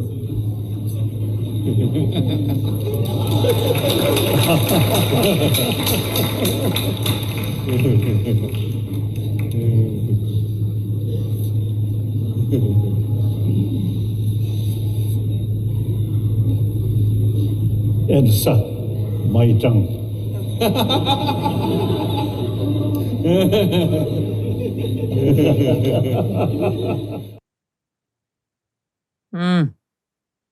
What do you make of it? Yeah. Well, honestly, I'm not quite sure what to make of it. I mean, I agree it's completely bizarre and, unacceptable on its face. What I have a hard time seeing it as a frank expression of sexual interest in a child, largely because he's doing this in front of thousands of people, right? The idea that you're going to be, practice your pedophilia in front of thousands of people, on camera and get away with it seems, patently insane. So, I don't know what to make. Like, had this happened in private, that would be more disturbing on some level, because it's like, okay, then it's really inappropriate overture toward a child.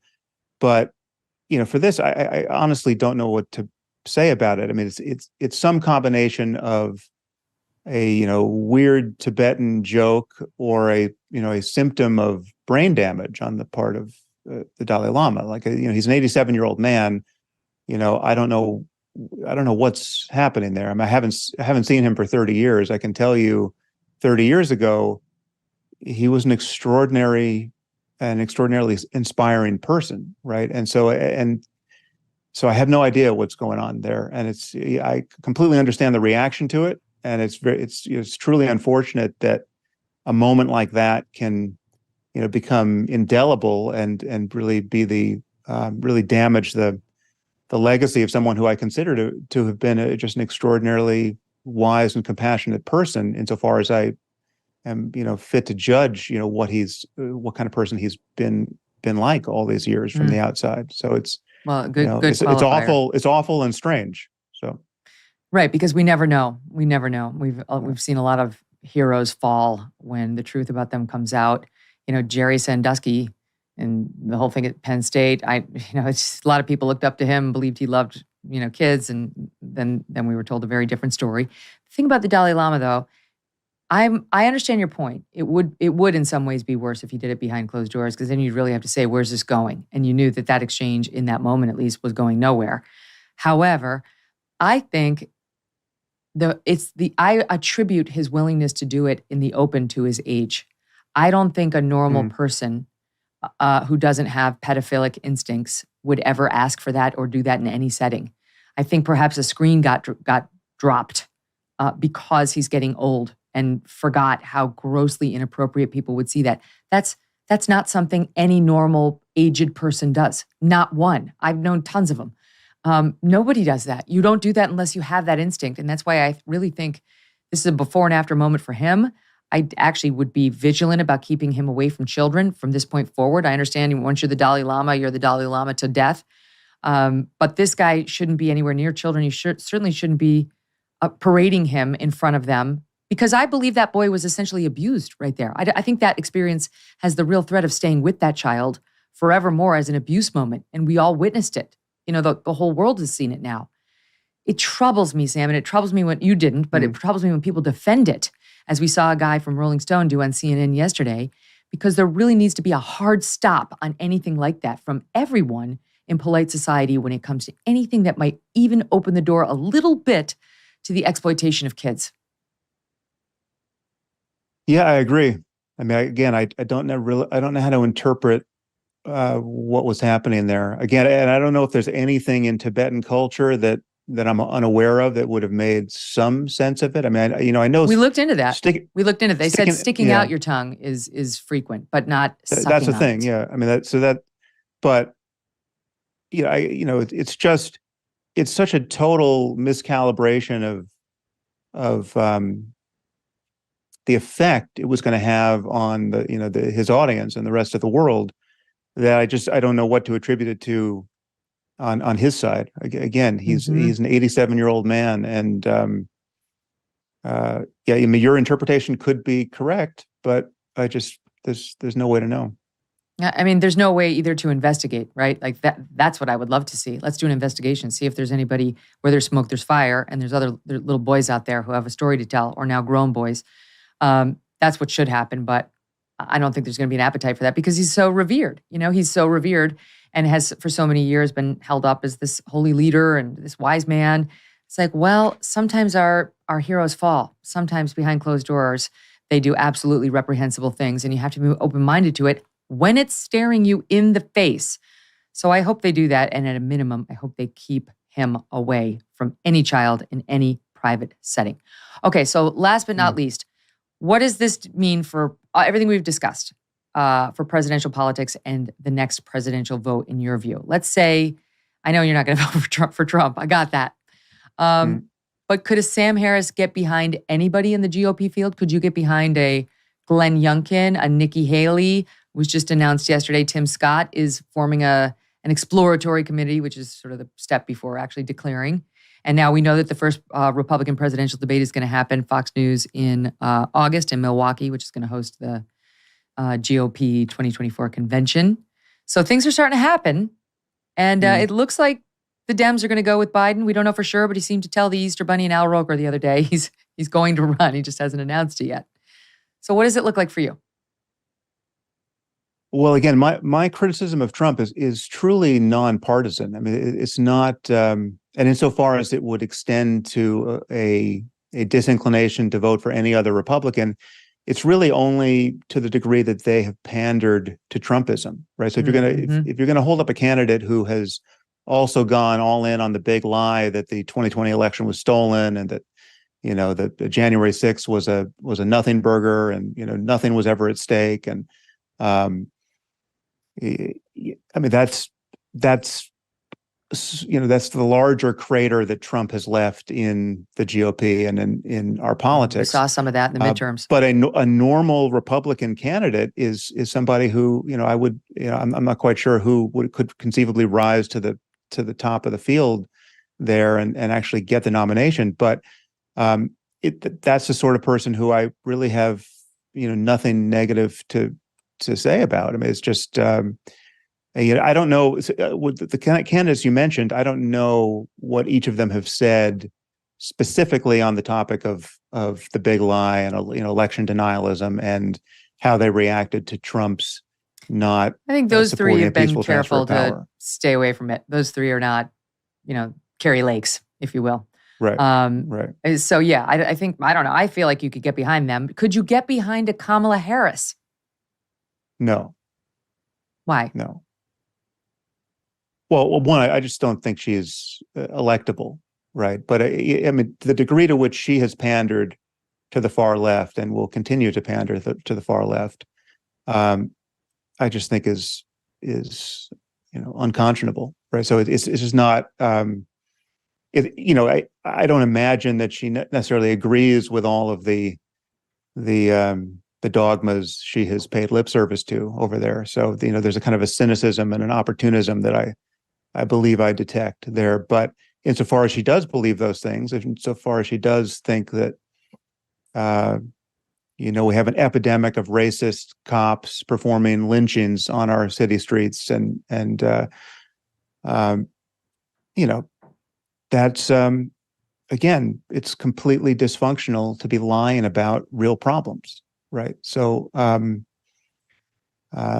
then manufacturing fake problems. So, I couldn't support her, but I don't think I don't think that's likely to happen. But I don't think she's likely to be unless the candidate. something happens to him.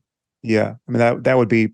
I don't honestly. I have no inside knowledge or even any intuitions about what the Democrats are going to do if Biden, for some reason, wasn't going to be the candidate. I mean, I don't know who would. I don't know if it's Gavin Newsom. I don't know who could rise to the top of the field, but I can't imagine that it would be Kamala Harris. Going to be tough lady to move off to the side, given what they say they stand for. All right. Well, when we get closer to the election, we'll come back and we'll talk politics again. We'll see whether the gorilla made it happen or whether somebody else is in the GOP slot. Things are about to get pretty fun as we go into debate season. Sam, thanks for being here. Thanks for speaking so openly and honestly about it. Thank you, Megyn. Thanks so much. Always fascinating.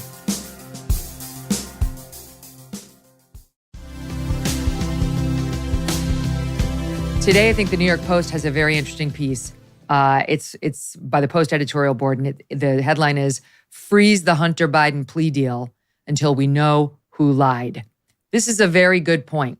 Hunter Biden copped a plea to his many tax infringements and breaking of the tax laws, as well as the gun situation where he applied for a gun and lied about not having a drug problem. Misdemeanor, slap on the wrist, probation deal. Anybody else, I believe, based on the lawyers I've looked at, I've heard it both ways, but the ones I trust have said, actually, most of us would be in prison if they had charged what he actually did. And that's what the whistleblowers are saying about him, too, from the IRS, who have come forward saying any civilian would have been charged with multiple felonies for what this guy did. Well, now, this is an interesting twist on the whole thing. Now, one of the things the whistleblowers are saying is that they were told by the U.S. Attorney, David Weiss, who was investigating Hunter Biden, that these whistleblowers were told, and at least 5 others were told, that Weiss said he did not have authority to charge Hunter Biden anywhere outside of Delaware, and that he was denied special counsel status. Now, that's very interesting because all the stuff we're most interested in, the stuff outside of the tax laws, the stuff outside of the gun violations, the corruption charges, those would have occurred down in Washington, D.C. So in order to pursue charges, you would need the ability to charge outside of Delaware. And this guy, allegedly from the whistleblowers, told a whole staff full of people, I haven't been given that authority. I'm not allowed to charge outside of Delaware. So the reason this is so interesting is because the Attorney General of the United States, Merrick Garland, as recently as Friday, said the following, quoting here, David Weiss was allowed to, quote, continue his investigation and make a decision to prosecute any way in which he wanted and in any district in which he wanted. So Garland saying he was a true special counsel, he could have charged any crime anywhere he wanted to. And according to the whistleblower, in a meeting with some 6 people, David Weiss said, that's not true. I was specifically told I could not charge outside of Delaware. And the suggestion is that's why we're not seeing anything against Hunter Biden on the real substance of the corruption allegations against him, which dovetails nicely with what the whistleblower said previously, which is that he was getting shut down at every turn by the Attorney General's office on any attempt to even look into those allegations or Joe Biden's connection to them. This is the New York Post now adding to it saying there is not a chance in hell this judge, because the judge has to approve the plea deal that David Weiss struck with Hunter Biden. There's not a chance in hell this judge should do that until we can figure out who the hell is lying about this investigation. What do you guys think of it? No, I mean, look, that's a massive discrepancy, a huge inconsistency there between the Attorney General and what was conveyed by a U.S. Attorney.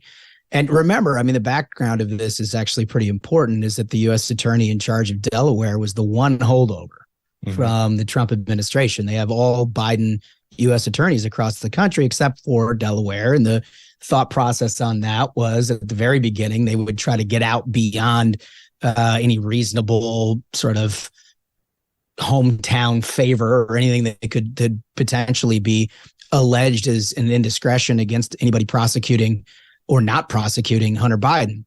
But if they told this guy that he can't actually do anything outside of what was happening in Delaware, and then on the other hand, the Attorney General saying, no, they had full discretion, that seems to me to be something that Jamie Comer and his committee are going to probably get to the bottom of. Because remember, beyond what the plea deal was that we heard about last week, we wouldn't know any of this stuff if it wasn't for the House Oversight Committee.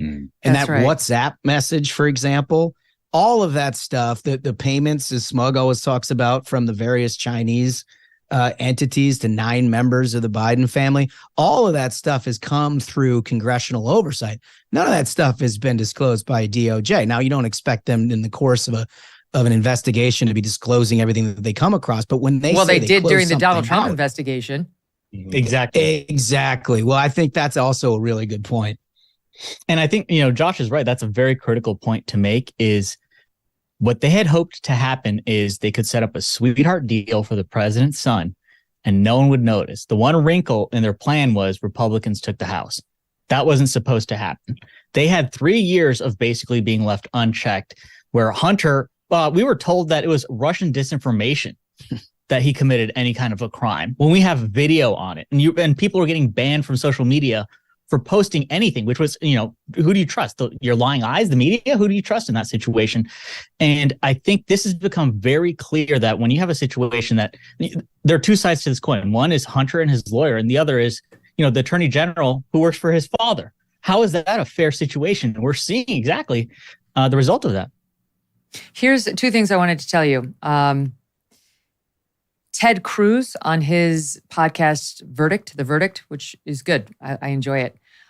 He was saying yesterday, don't be fooled into this whole, David Weiss was a Trump administration appointee. He points out that, yes, out of Delaware. And in order to get that appointment, even under a Republican president, you'd have to have the blessing of both state senators, who are Democrats in Delaware. So he's saying, yes, the guy might have been palatable to the Trump administration, but there's only so so reasonable he could be in the eyes of at least people who have a more conservative jurisprudence, because he had to get a blessing from, people who are on of the left. So that was an interesting point, which I had forgotten about. Secondly, yes, the DOJ, the same DOJ, which, has been so tight-lipped about any Hunter Biden leaks, leaked on Trump right from the beginning. How did the New York Times know the raid was happening? How did everybody know that, right? Like, they've been leaking over and over. And except one thing that they haven't leaked, which is very interesting, is, if you read the indictment, it talks about the terrible nuclear secrets that Trump has been hoarding down at Mar-a-Lago. Well, why haven't they leaked? Why? I mean, yes, you're not going to tell exactly all of our nuclear, but they would have gotten more specific in the leaks if they had something that really made them look bad. They would. They've proven that. And the fact that they just want to scare us with the rhetoric that's being used tells me they're trying to sort of amp it up. If they really had a dead to rights document, they would have leaked it. It would have been leaked to CNN. It would have been leaked to Maggie Haberman. We would know more specifically, without actually compromising our secrets, what exactly they had. So this DOJ is up in it, up to their necks. Here's the last point, and then I'll give it back to you guys. Via the Code of Federal Regulations, special prosecutor jurisdiction. The jurisdiction of a special counsel shall be established by the Attorney General.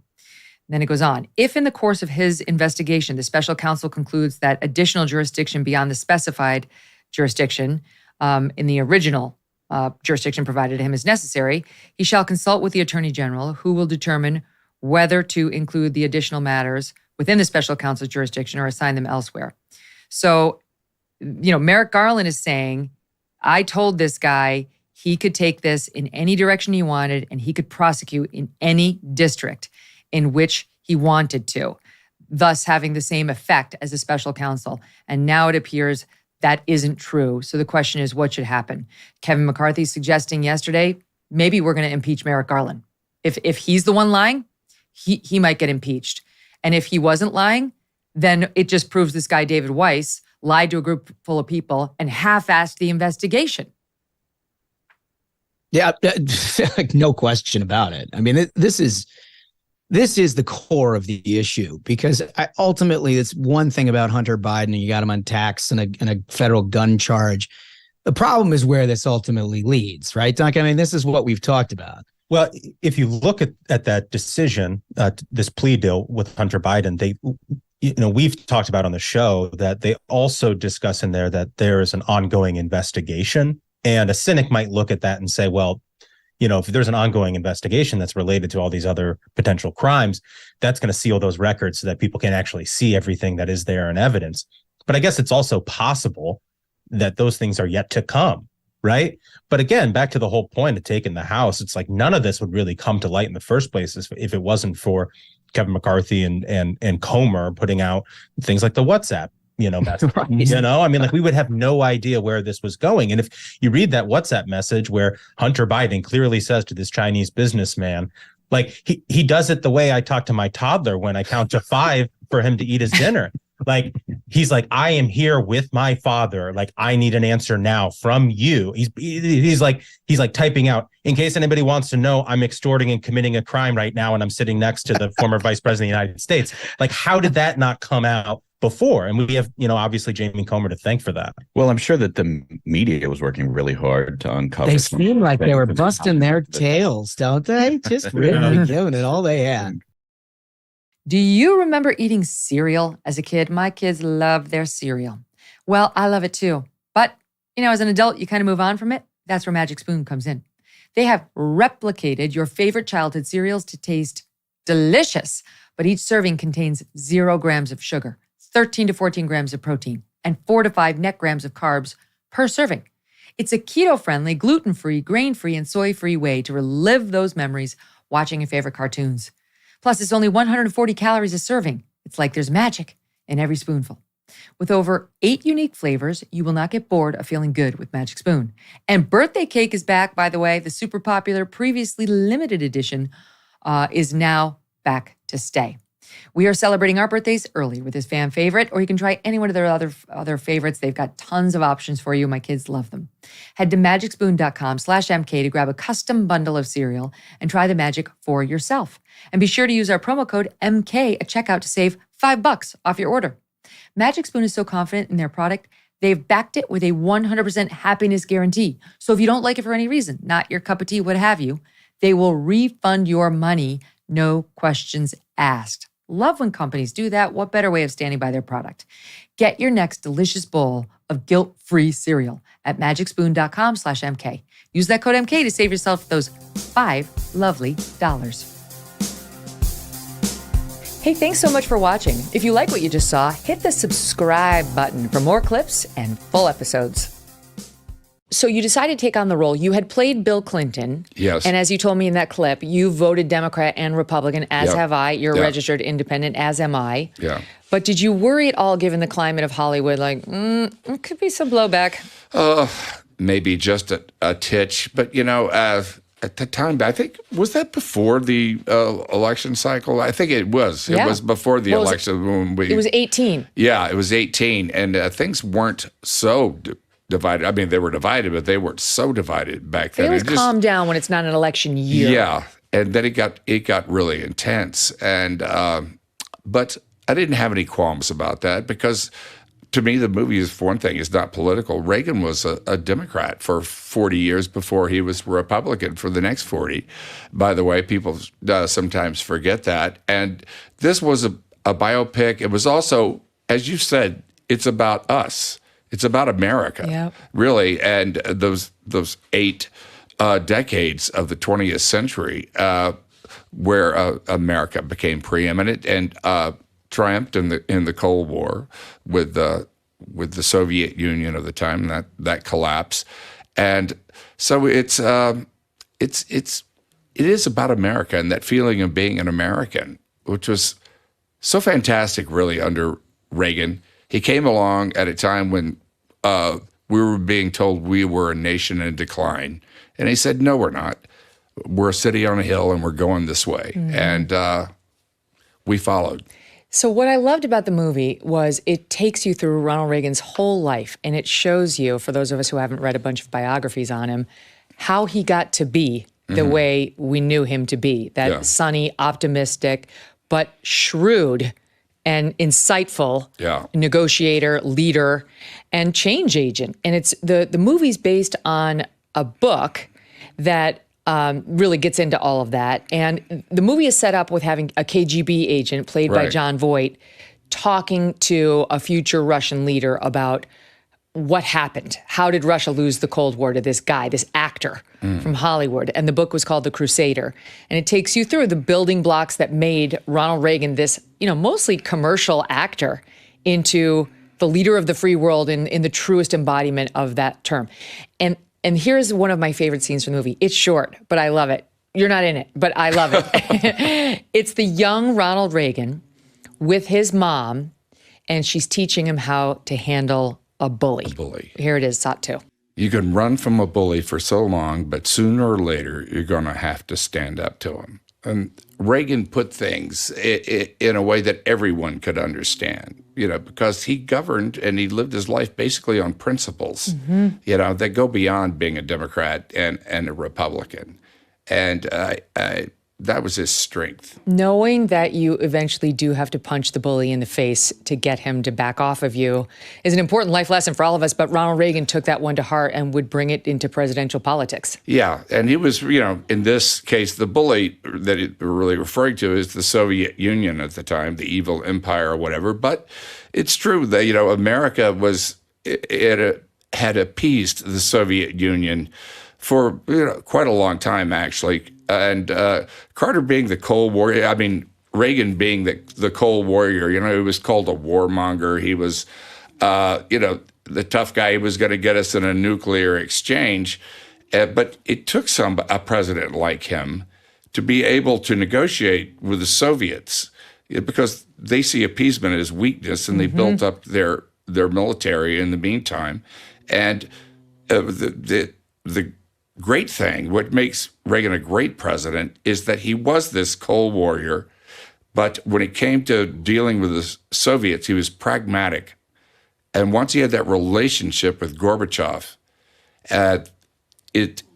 everything relaxed in the sense that it became personal, and they were able to they became really good friends, I think. But it's an odd combination to see somebody who's so likable and positive and optimistic and warm, but also like a stone cold negotiator, right? Who will look you're his friend and you're making great progress and this is big for the United States and the Soviets, and say, I'm out, done.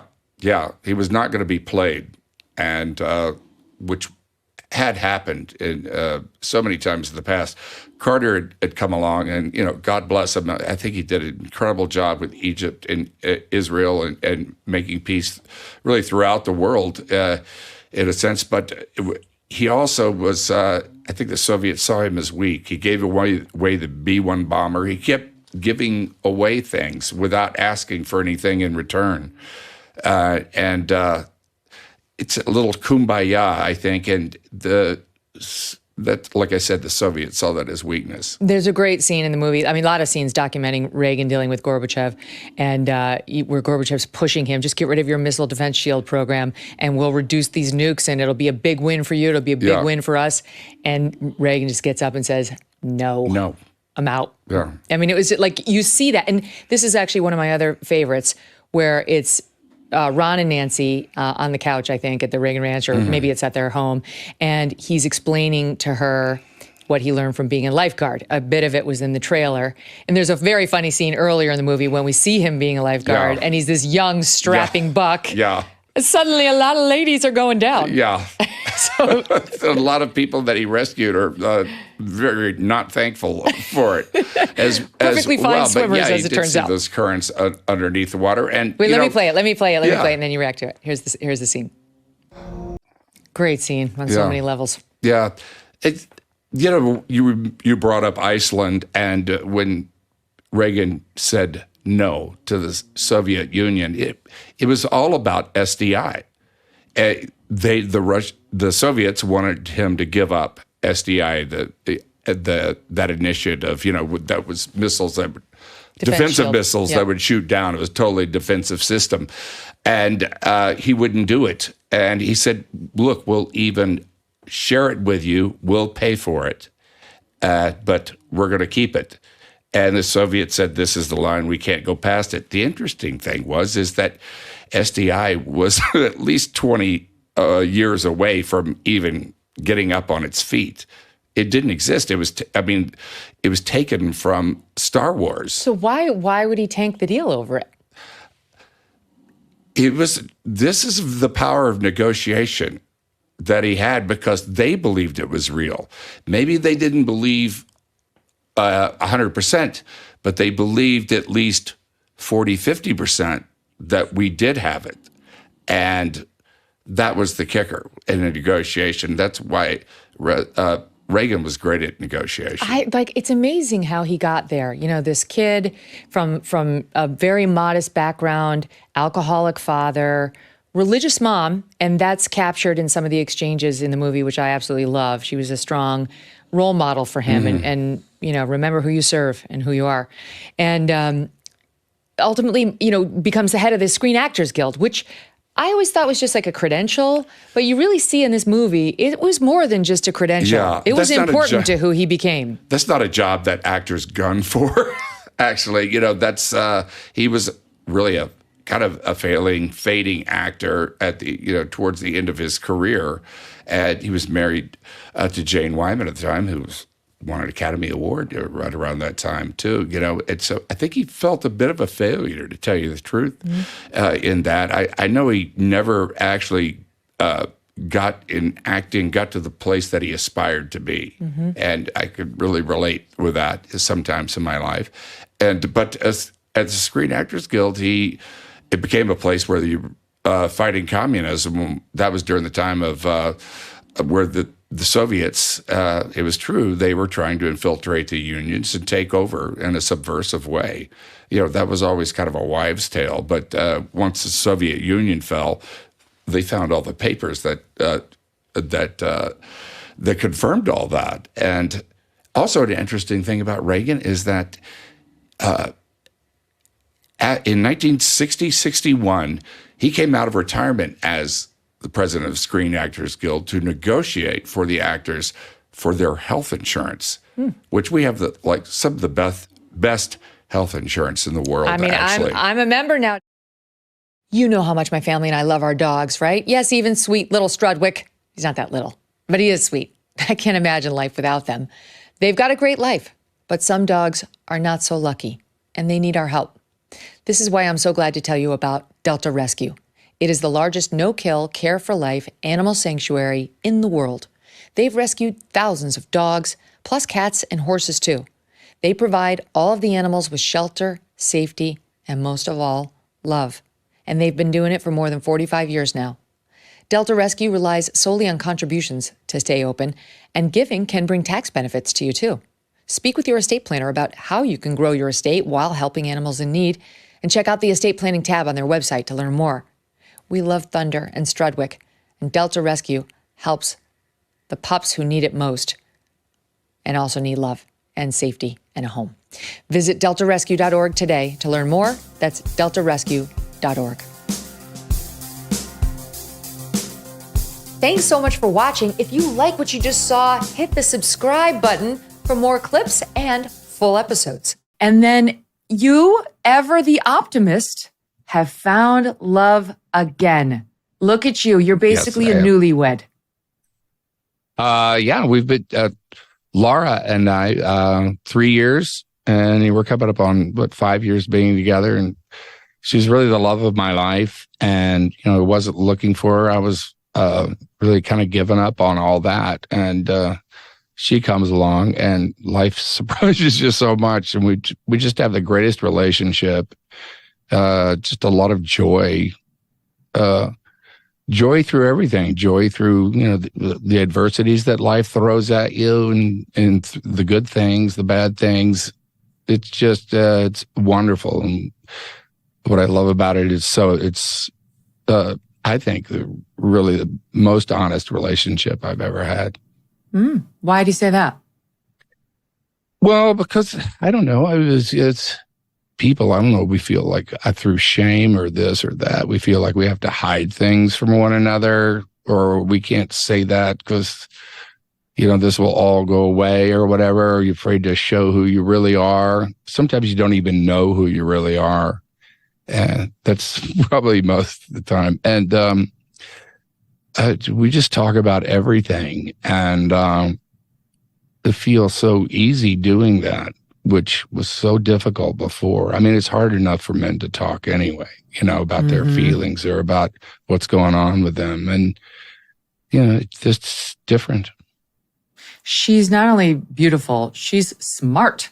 I read that she was valedictorian in her class at Pepperdine. She's an accountant.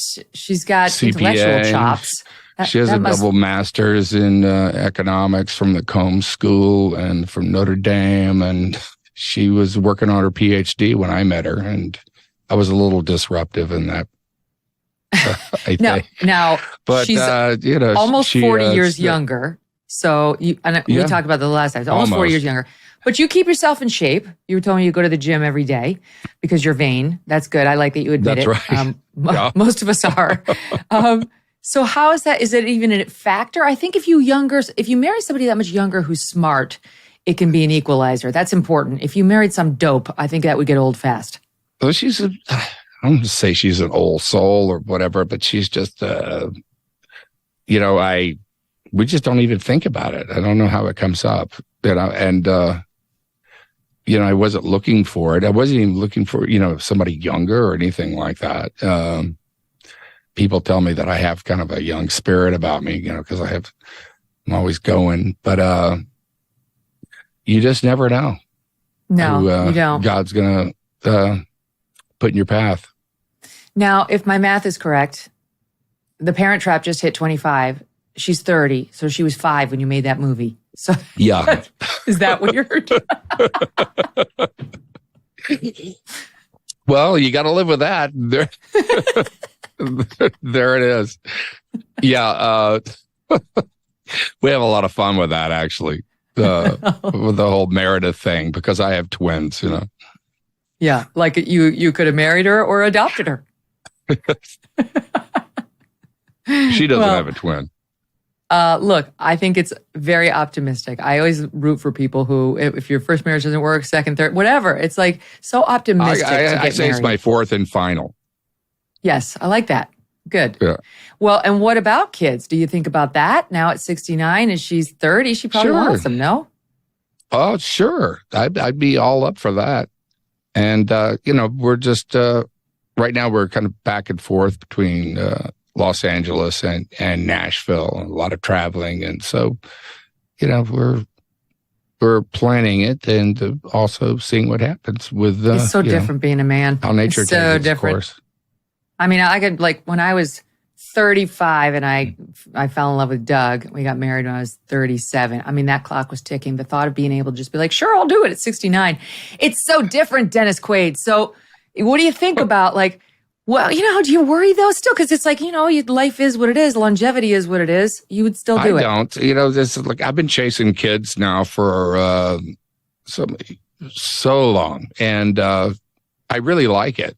And kids, they, you get to know yourself a lot better, who you are with kids, and never regretted having one of them. And it's just love in the house. It's wonderful. Do you guys remember when I had RFK Jr. on my show and he discussed his presidential campaign and his book, The Real Anthony Fauci?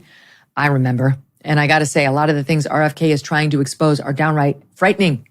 I'm not saying he's right on this or wrong on that, but what I am saying is you should be aware of this and what RFK Jr. has written about, what he's been alleging. And now you can do it very easily. You can watch the movie adaptation of his book for free. That's right. The folks over at Revealed Films have turned the Real Anthony Fauci book into a movie. See Fauci's questionable behavior, to put it mildly, and motives during the AIDS crisis for yourself. Learn as they dive into his $2 billion plus Department of Defense funding and the damages related to his collaboration with Bill Gates. And don't forget how he shunned all sorts of inexpensive solutions to COVID. This guy now being threatened with criminal charges by Rand Paul. Go watch the movie and make up your own mind for yourself. For a limited time only, watch this movie for free at therealanthonyfaucimovie.com. therealanthonyfaucimovie.com. Hey, thanks so much for watching. If you like what you just saw, hit the subscribe button for more clips and full episodes. The person who we're going to show you is a woman named Patti LuPone. She is an actress. She was most recently in the Broadway show Company, which I actually went to with my two priest friends. It was super fun. And she's on The View promoting her latest project. And here's her reaction to Ron DeSantis in that issue. I don't know what the difference between our Christian right and the Taliban is. I have no idea what the difference is. You're not the only person who's said that. I just don't know what the difference is. Yeah. What's happening in this country right now in the name of religion is so dangerous. Look at that, Isabel. No pushback by Whoopi. You're not the only one who said that. I'm thinking it right now in my head is what she's thinking. Yeah. Absolutely. It's open encouragement more than a lack of pushback. I actually reacted to this video on my TikTok yesterday and got some fascinating responses from people on the internet. But it blows my mind that we've come to a time where genuinely we have bought into the level of hyperbolic rhetoric that is allowed on TV, particularly on The View these days. I'm convinced at this point, Megyn, that they sit around in the green room right before they record the show every day and ask what the craziest thing they possibly could say on national television could be to remain somewhat relevant in modern day American life, because otherwise no one would be paying attention to this show with the subjects that they're talking about. But to compare the Christian right in America today that's suggesting perhaps we should preserve the innocence of children while they are still children. Maybe we should be encouraging a 12-year-old girl to experience puberty before we put her through menopause, through chemical and physical castration. Perhaps it's important for us to educate our children in mathematics and science and helping them be successful in their adult years rather than crude conversations that are completely inappropriate for public or private schools about how to have anal sex, which was happening in the state of Florida prior to Governor Ron DeSantis' leadership on this issue. to the Taliban, which is quite literally removing any semblance of human rights for anyone that does not adhere to the lockstep ideology of a radical terrorist organization, where you as a woman do not have the opportunity to go to school or even to walk outside of your own home without the presence of a male chaperone from within your family, is ridiculous to me. And we have to keep counting these opportunities, as many opportunities as we can, to discount the lies and the narrative that are being propagated by the American left today. If we don't call this out for what it is, which is propaganda at the very source, we will not have the opportunity to even fight for freedom of speech, which ironically is what Patty so luckily had there on the panel on The View to even utter such a ridiculous statement. Yeah, it's like she hates this country that's given her so much, right? She can't stand half the country. She's also the woman, I don't know if you guys remember this, but not at the show that I was at, and when I was there, it was well post the peak of COVID, but of course the mask Nazis were everywhere, like, pull up your mask, pull up your mask. And since, my priest buddies, of course, they were compliant, they were sweet, but I was like, anyway. So it wasn't at our performance, but it made news at another performance. She and the other actors, they stay around afterward. They ask you to donate to certain things. A conversation got going. And she absolutely scolded this one audience member over the mask. Watch this. We pulled the clip back up.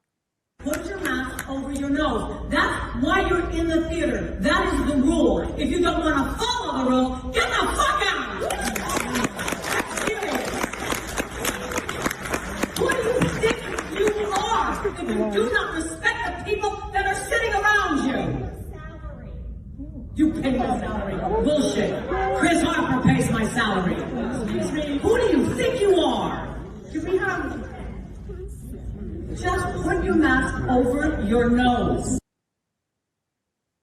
The tolerant left is so fun to spend time with, aren't they? Right? Like the irony of her screaming that, not wearing a mask herself, sitting awfully close to her fellow co-stars. It's just, you can't make this stuff up anymore. Yeah. She's a lovely person. I'll be sure never to attend another show that she is in. She was in, God, what movie was it she was in when she was younger? And she actually was quite good. She's a good actress. She's just a terrible person. So it happens. Now that it's spring, it's time to get outside and enjoy your backyard. But does your backyard need a little makeover? Start with the perfect centerpiece, a Michael Phelps Swim Spa by Master Spas. A Michael Phelps Swim Spa can transform your backyard into an oasis. The swim spa is an alternative to a pool with the therapy of a hot tub. Michael Phelps Swim Spas have a water current, so you can swim, you can do aquatic exercises, and just have fun with the kids. And because it's heated, you can choose your perfect water temperature and use it all year long in any climate. Michael Phelps Swim Spas by Master Spas come in a variety of sizes to complement almost any yard, even if it's a small one. And this is not a long, intimidating project. In fact, delivery and installation can take less than a day once your space is ready. Michael Phelps Swim Spas are 100% made in the USA by Master Spas, the world's largest swim spa manufacturer. You are going to love your Michael Phelps Swim Spa by Master Spas. Go to masterspas.com, put in the promo code MK to save $1,000 on a Michael Phelps Swim Spa or $500 on a Master Spas hot tub. That's masterspas.com, promo code MK. Hey, thanks so much for watching. If you like what you just saw, hit the subscribe button for more clips and full episodes. Even NBC News had this headline: Biden administration to allow for the release of some migrants into the U.S. with no way to track them. And they were talking about, in part, what you just mentioned, how we had overcrowding at least beginning in March of 2021. It was getting severe because we've had this problem since he took office. And so back then, they began releasing migrants without court dates. So what's going to happen, right? They began releasing them without court dates. They had previously been enrolling these migrants in a program known as Alternatives to Detention, which required them to at least check in on a mobile app until they got a court date. So at least we made ourselves feel better, or I guess gave ourselves political cover by saying, here's an app, check in on your court date. Then it got too overwhelming, and in March 2021, we began releasing them without court dates to alleviate overcrowding. Good luck. Enjoy the United States. And the new policy that he's pushing, this parole thing, releases them, quote, on parole with a notice to report back to the ICE office, but doesn't enroll them in anything. I mean, it's really just an official adoption of the overcrowding problem resolution, Right. which was you're on your own, enjoy America, check out the McDonald's, check out the Chick-fil-A. And you know what? Here's a bus ticket to New York where they will put you up in a hotel courtesy of the taxpayers. The actual U.S. citizens who work hard for their money will pay for all of your needs. Welcome to America. Let me give you a hypothetical, Megan, because I dealt with this myself in 2017 through 2021, where we would deport somebody and people could catch wind of the details. So from the interior, right? So we would deport someone and they'd say, oh my gosh, how can you deport that illegal alien? Don't you know they have, 3 kids here in the United States and they're enrolled in the local elementary school and, so on and so forth, right? By the way, the adult can take the kids back home if they want to, or they can leave them with a relative if they're given birthright citizenship, which is a different conversation, of course. But they would always say, how can you do this? How can you do this? All the millions that Biden has let into the country, they're starting new families here. They're having kids here. They're enrolling their kids in school. They're bringing more relatives here. So the next administration is going to have to come in and they're going to have to find and deport all of these individuals who will now have U.S. citizen children in many, many, many cases, or children that will be declared by longstanding policy to be U.S. citizen children. The Biden administration knows this and understands this. That's the whole point. They realize that once you release an illegal alien and they put down roots in the country and they get a job, that you create an entire lobbying industry to defend against their deportation, just like we've seen with deferred action for quote unquote dreamers now, right, for the last decade. Once you're freed from Border Patrol or ICE custody, the alien wins. That was the number one insight of the Trump administration. And so that's what this whole regulation is balderdash. It doesn't mean anything, because once you put someone out of a Border Patrol facility into the street, they're not going home. And so even if they say to you, hey, well, we don't think you're eligible for asylum under this new regulation, but you did ask to see an immigration judge, so you will have an appointment in 3 years and you can make your case then, but you probably won't be eligible. It makes no difference, Megan. It makes no difference. They're not going home. What people don't understand about immigration courts is they're not criminal courts. There's no handcuffs. There's no bailiffs. There's no jail. There's no consequences. You know what it means to go to immigration court? It means you get in the family minivan, you drive to the local federal building where they have the DMV and the Social Security office. You park your car by the meter, you put in the money, you go up to floor 4, you walk down the hallway, not the first door, not the second door, not the third door, but the fourth door. You walk in, you have a nice conversation. The judge says, hey, I'm sorry, but you lose. You walk out the door, you go back down the hallway, back down to the first floor, back to your car, you drive home, and that's the end. There's no one comes and picks you up, Megan. No, and you're here in the United States. You've been given an ID card. You've been given a job. You've been given health care that the rest of us are paying for. And in some cities, you've been given the right to vote. And then you've been given the right to bring all of your relatives right across the southern border to do exactly the same thing as your numbers go up and up and up by the thousands. Sure, you can go to Brazil or Colombia or Korea and get work done to your face, but why would you do that? You don't have to leave your house to look good. It's the final week of the Genucel Mother's Day sale. Look years younger right before your very eyes. Here's a real review from Genucel.com. Claire writes, I absolutely love Genucel. My skin feels so good, tighter, younger, with a more even tone, and I only used it for a week. My advice for everyone, take a before picture.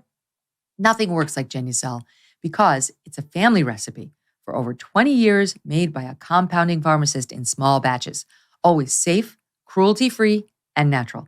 Right now, go to Genucel.com/MK60 and save over 70% off Genucel's most popular package, all their best stuff, during their Mother's Day sale. Every most popular package features their Ultra Retinol and Dark Spot Corrector.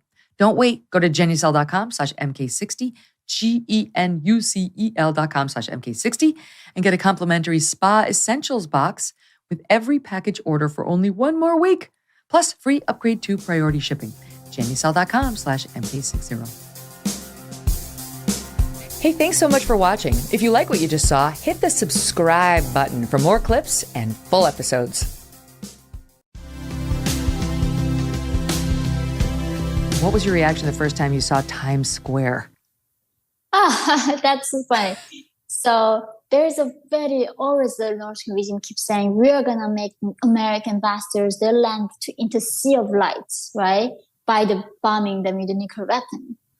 And the first place that I landed to after going to mission schools in Texas, I came back to write the book was they took me a bus from DC, that's some Chinese bus, and landed me to a Times Square. And I was literally thinking, I don't think America needs any of North Korea's help to make their sea of lights. I mean, this is literally the sea of lights. It was brighter than the daytime. I landed in the night and I've never seen anything like that. It was like literally standing on a different planet. I could not think of a place can be the polar opposite from North Korea than the New York City, and especially the Times Square. It's fun to think about because it's such a special place. I mean, it's overwhelming, of course, in many ways, but I do think what I love about Times Square for everybody is if you can go there, ideally in a time when it's not peak busy, and stand there and look around. To me, that's the place you feel anything is possible. Yeah. Anything is possible here. Like this country came and from absolutely nothing, all of this went up. These enormous skyscrapers, the beautiful lights, the twinkling signs, the enormous shows of financial success, the billboards, the excitement, the creativity of Broadway. It's all right there. The music, and fun, street artists on the street trying to lure you in, giving them a couple bucks for fun acts and magic and whatever your heart desires. It's there. I love standing there and just taking it in as possibility. That's where I am right now. I think it's funny enough. I took my mom to Las Vegas and it became her favorite place in the whole world. Not because they do gamble or anything. She just could not comprehend how can you build this city in the middle of desert. And it is a miracle. Yeah, it's like mom is freedom. When you're free, you can do anything. You can literally reach the moon, right? And like you can build these trees and waterfall and everything in the middle of gigantic desert. I think that's like same thing for me, just seeing the New York City too. It was a completely wasteland before. And looking at the city today, I mean, also all the besides the crime that is happening, just what this city went through and survived and what it accomplished is like the power of individual liberty and what we can achieve when we can fulfill our potential and when we can be in the free land. And I think, of course, North Korea could have become a Manhattan if they were free, but they chose a different system. Is there anything you're still doing now? Like old habits die hard, like only one square of toilet paper or something that you don't, so is there anything that you've carried over with you? It's funny. I guess even till this day, I don't like to have a lot of stuff with me somehow. I don't know. It's like somehow like with the food, right? Like it feels like if I'm somehow committing a crime if I waste food. And speaking of Vegas, you must have died when you saw those huge buffet, all you can eat. Everything's to excess. That's my favorite. The buffet is like my favorite. And I mean, this is a same thing. So my son is like 5 years old. His dad is not tall at all. He's like 5'6", very short. I mean, average, like, right? But my son is like 99 percentile child in the height and weight and everything. Oh. And it got to be from my side, right? Because my grandfather was taller than my own father. And my grandmother was taller than my own mother. Like each generation, North Koreans keep getting shorter. So I never knew what my potential was.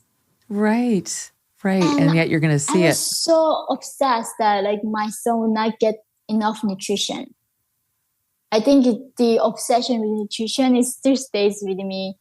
And my son still says like, you feed me too much. Because when he says like, I'm full. I'm not like, okay, chill about it. Like, you have to finish your plate. Like many people, I am eating healthier these days, trying to. And that's why I love good olive oil. And by good, I mean fresh. Olive oil packs the most flavor and the healthiest nutrients when it's fresh from the farm. And that's the problem with supermarket olive oils. They're not fresh. They can sit on the shelf for months, growing stale and stale and still staler. This is why I like my olive oil direct from small award-winning farms, thanks to a guy named TJ Robinson. This really is a deal changer. Also known as the olive oil hunter. When I tasted TJ's farm fresh oils, I fell in love with their vibrant, grassy flavors. They're delicious on salads, veggies, pasta, fish, meat, you name it. As an introduction to his fresh pressed olive oil club, TJ's willing to send you a full-size bottle worth $39 of one of the world's finest artisanal olive oils for just $1 to help him cover shipping. Best of all, there's never a commitment to buy anything, and you can cancel your membership at any time. Get your free $39 bottle for just $1 in shipping and taste the difference freshness makes. Go to harvestfreshnow.com. Harvestfreshnow.com for a free bottle and pay just $1 in shipping. Harvestfreshnow.com. Hey, thanks so much for watching. If you like what you just saw, hit the subscribe button for more clips and full episodes. Let's talk about the Alex Murdaugh case, because this case is everywhere. I'm a big fan of true crime podcasts and shows, and they have hit this case. I mean, it must be 25 times between Dateline and 2020 and 48 Hours, all of them, like all of them. So people are into this case. Guy down in South Carolina, from a long line of legal scholars and successful prosecutors, though this guy was, to put it charitably, the runt of the litter, didn't have anything close to the career that his dad and his granddad and the other guy had above him. And they first run into trouble when his son has this terrible boat accident. His son Paul has this terrible boat accident, and the son Paul is reportedly blotto, drunk, and hits a piling, and a young girl named Mallory goes flying, dies on impact. 19 years old, terrible. So he's facing at least a civil case, Paul Murdaugh was, as a result of that. And then Alex Murdaugh, next thing we know, he gets into some financial trouble at his law firm, which would later result in him being disbarred. And the next thing we know, his wife and that son, Paul, are shot to death and murdered on his property. And he says, I was over visiting my mom, didn't have anything to do with it, but I did find the bodies and I called 911. So far, do we agree that's the basic outline of the facts? That's what's being alleged, yeah. Okay. And then, by the way, he had another run-in with a gun where somebody allegedly tried to shoot him, this Alex Murdaugh, on the side of the road, but he later reportedly confessed. He put the guy up to it. That was a whole scheme. He claims to get insurance money to his remaining son. Who knows? It was probably going to go to his own pocket. If you know anything about this guy's character, it doesn't sound very high. He didn't get away with that. And there's a whole other layer to the story with a housekeeper, and so we could keep going. But let's stick with what's happening now. He's on trial now for what exactly, Mark? Well, he's facing murder charges. He's got 100 and something different charges, but what he's on trial right now for is, did he kill his own son and his wife? That's the issue. And, defense lawyers are saying the reason why we think it might have been someone else is because it's payback because his son killed someone 2 years ago in a boating accident. Boy, that's thin. I know Arthur wouldn't run with that. No way. It's better than that. Look, what they're saying is, what he said in the opening statement is, there's no video, there's no fingerprints, there's no forensics, there's no blood. It was two separate weapons that we used, one to kill the son first and one to kill the wife second. And so who would go in? So they're saying it's two people. It wasn't one person. If one person was going to kill these people, they would use the same weapon. You don't switch weapons midway. He has an alibi that he was at his mom's house. Now his mom has Alzheimer's, so I don't know if she could even be a witness. The defense has something to go on. Unlike the case we just spoke of when everything's on video, here there's no video, there's no confession, there's no admission. There are some forensics, though. There are. I don't necessarily agree. There's that one high-end thing that says on one of his T-shirts there may have been some blood or something like that. Wait, let's set it up. Let's set it up before we do that. So they, of course, if he committed this brutal murder of his son and his wife, with whom he was said to have a bad relationship, though the defense is denying that, his wife, and he blew them up, I mean, with a shotgun, there'd be blood on him. There would be blood on him, and there wasn't. There's a dispute about it, but he was not covered in blood, that's for sure. And now the prosecution's saying there was trace blood on this white T-shirt they had tested just this morning. Literally, the case opened on Friday, so we're on day 2. Just this morning, the cross-examination of the witness who said, we tested that T-shirt and we found trace blood, that witness admitted that those same positive tests could also indicate rust or bleach. So the defense attorney did a good job poking some holes, and there was blood on the T-shirt. The defense's lawyer is saying, where would the blood be? Where's the blood? If my guy did it, why does he have this perfectly white T-shirt? Mark, go ahead. Okay, it does come down to the science first and foremost. As long as the defense can create a reasonable doubt as to whether that's blood and whether that's the blood that would have come from him shooting, as long as they neutralize it, then the jurors cannot decide on that issue. Then it comes down to the other stuff. And again, there's no busload of nuns who saw him do it. But again, the question is, and while prosecutors don't have to prove motive, still, jurors want to know, well, why would he do it? What's this? But Mark, don't they have a motive? Don't they have a motive? I don't know if the judge is going to let it in, but he just got caught stealing $8 million from clients and from his lawyers in his own law firm, including his own brother. And he had just gotten busted. They had just confronted him that day. And so well, his whole thing. How does killing his son benefit him? So the prosecutor says, killing his son benefits him. It gives him the ultimate sympathy, the ultimate, let's cut our law partner a break because his kid and his wife were just executed. And if we just that is a reach. Oh my goodness. Well, he's a lunatic. Okay. If he killed his family, he's a lunatic. Right. By the way, if you steal $8.8 million from your clients and your partners, you're also a lunatic. Maybe a different kind Michael Avenatti. But you're also. What do the jurors know? Are they throwing in the kitchen sink? Are they throwing in charges that are not for their consideration? Will that be allowed? If that's the case, that's one thing, and it'll grossly prejudice his murder trial. If that's allowed in, then you go, oh, that's right. He is not in his right frame of mind. He would do something this horrific. But to just garner sympathy, I'm going to take out my wife and my kid, that's thin. That's a horrible motive. I don't know if that's coming in. Is that coming in, Arthur? Do we know whether that's coming in for motive? It'll be up to the judge's discretion, but I think the prosecutor opened on it. So if the judge allowed the prosecutor to open on it, then the judge is letting it in. If we go back to the blood for a second, the flip side of the coin about him not having blood on him is he tells the paramedics or the 911 caller, I checked for a pulse on both of them. And they're both covered. I mean, his son's head is blown off. They said there was blood dripping from the ceiling. If they're saying if he really tested them or put his hands on them to check their pulse, he's going to have some blood on him. So the fact that he doesn't have any blood on him means he didn't check it. However, first of all, we are hearing that there was blood on his shirt, assuming the jurors buy that it's blood and not, barbecue sauce. His fingers, his hands. But there's a difference between blood that's soaked on a white shirt that would be consistent with leaning over someone and getting that type of transfer, and then little bits and splatter that you would expect from someone who shoots someone with a shotgun. They should easily be able to discern what the difference is. If he did it, if he committed this crime, there was some garment he should have been wearing that would be covered in blood, right? I mean, I don't know how close they're saying it would have to be, but it doesn't. They're not alleging he was across the gunshot. There is gunshot. Talk about that. The trench coat back at his mommy's house where he ran. Right. To me, that's huge. Arthur was saying that the defense is saying there's no forensics. To me, but there's no blood on it.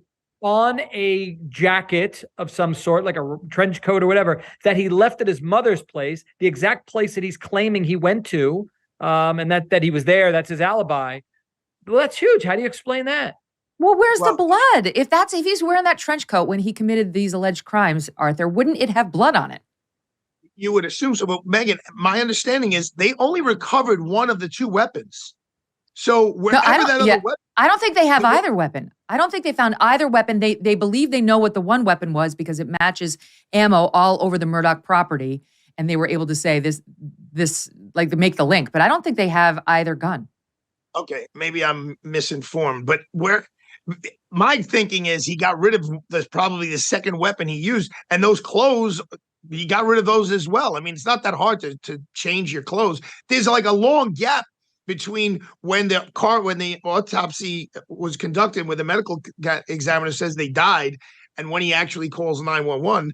Plenty of time to destroy some clothes and change, clean up. Like many people, I am trying to eat healthier, and that is why I love good olive oil. And by good, I mean fresh. Olive oil packs the most flavor and the healthiest nutrients when it's fresh from the farm. That's the problem with the supermarket olive oils. They're not fresh. They can sit on the shelf for months, growing stale. I just had this experience. Okay, stand by. I'm going to tell you about it. This is why I like my olive oil direct from small, award-winning farms, thanks to a guy named TJ Robinson, also known as the olive oil hunter. This stuff is amazing. When I first tasted TJ's farm fresh oils, I fell in love with their amazing, vibrant flavors. They are delicious on everything that you use olive oils for: salad, veggies, pasta, meat, fish, you name it. Now, I use olive oil. I make my own little salad dressing. You know I can't cook, but I make my own little salad dressing just because I don't want all the hateful eight in my dressing. And the one thing you have to have is good olive oil. Well, I ran out of TJ's. And so, you know what I did? It's Harvest Fresh now. But you know what I did? I bought from the supermarket. And what else was I going to do? Couldn't call TJ. I don't know him just because he advertises here. And I could taste the difference. And not only that, my kids asked, did you do something different on the salad? I was like, no, I'm telling you, there is a difference when it's fresh pressed. And that is why TJ created the Fresh Pressed Olive Oil Club, which I clearly have fallen behind in and need to get on. And you should too. Thanks to this, and as an introduction to this club, TJ is going to send you a full-size $39 bottle worth of one of the world's finest artisanal olive oils for just $1 to help him cover shipping. See if you taste the difference. And best of all, there's never a commitment to buy anything, and you can cancel your membership at any time. Get your free $39 bottle for just $1 shipping and taste the difference freshness makes. Go to harvestfreshnow.com. harvestfreshnow.com for a free bottle and pay just that $1 in shipping. harvestfreshnow.com. Hey, thanks so much for watching. If you like what you just saw, hit the subscribe button for more clips and full episodes. The Democrat establishment has said he needs to go. And there are reports that even top Democratic lawmakers are saying he needs to go, though outwardly they're saying the opposite. And yet the president is completely dug in. As far as I can see, none of these are bad options for Republicans, but you can see the Democratic Party in a seriously fractured mode right now. What do you make of it? Well, I think this is a watershed moment in the main thing that this country is going through, which is an information revolution, and an information revolution that's really on the verge of an information crisis. What we saw at the debate was the collapse of this kind of fake planet that the Democrats have created by their incredible domination of the flow of information up until this point. So you have the networks, you have the New York Times, and the New York Times is really an underrated source of information for everybody else. You know, whatever is in the New York Times becomes the scripture for the rest of the media, and all of it was false. You know, the three words that no one is allowed to speak in America are conservatives were right. Once again, conservatives were right. Joe Biden is not fit to hold the office of the presidency. He's been a bookmark all this time. He's been a placeholder and a kind of acceptable face of a far left agenda that the rest of the Democrat Party is putting forward. They went from one lie. It was amazing. You know, before, if I can pat myself on the back for just one moment, before the debate, please. I said that Joe Biden has dementia. Dementia is a progressive disease. And the right kind of has this fantasy that because the left controls so much of the information, they have utter control over information. They kept saying, well, they'll drug him, they'll give him a cocktail. And I said, at some point, we don't have a cure for this disease. It gets worse and worse, and It starts to speed up. And so I was kind of saying he might collapse. And at the same time, Donald Trump has established a new form of discipline, a new kind of restraint that nobody's been paying attention to either. So the debate was kind of exactly what I was expecting, but it was what no one else was expecting because of this dome of misinformation that the media is able to create. And that dome collapsed. I mean, it just fell down. And the question is, the really big question is, how much of the people how much has the American audience adjusted to the lies? So in other words, were they seeing something that they had no idea existed before? Because I do talk to a lot of liberals. I work in the arts. I know a lot of people who are on the left. They usually have no idea what's going on. They read the New York Times. They think the New York Times is information instead of disinformation. So how shocked were they by what they saw? Most people, I think, understood that Biden has collapsed. I mean, Biden is, he's a senile guy. It's like, it's sad, but there it is. And so what the New York Times did was they shifted immediately from one lie to the next. One was the lie before the debate was that he was perfectly fine. Everything was just a cheap fake. All the videos were cheap fakes. It was all invented and all this stuff. The lie afterward was he should step down after a long and distinguished career. Well, Joe Biden has been a corrupt political hack with a nasty streak his entire life. And the idea that he is Lunch Bucket Joe and that he has some kind of sense of principle is a complete falsehood. This guy has just been himself. He's amazing. He's been the poster boy for unprincipled politicians. And so, what I'm asking myself is how much are people learning to adjust to the new information age? How much are they able to now parse information themselves without the gatekeepers who have been washed away by this fire hose? I don't think the left is on board. I don't think the left. I think you're only speaking of independents and righties at this point. The left, some lefties, I mean, I know some who have pierced the veil and said, okay, I'm starting to see it, but it's the exception, not the rule. I do want to, because I've been wanting to put this together, but the notion that we can dismiss what happened on Thursday night is just, he was a little off. Everybody has good days and bad days. Had a cold. Is absurd. Here's just, we just put it down to a 1 minute, but here's just a reminder of what happened that night. Much more informed on the, this is actually a montage of overtime. Of some of the political players and some of the political parties. Jackie, are you here? Where's Jackie? I didn't think she was going to be here. America Jackie was dead. That can be defined in a single word. I was in the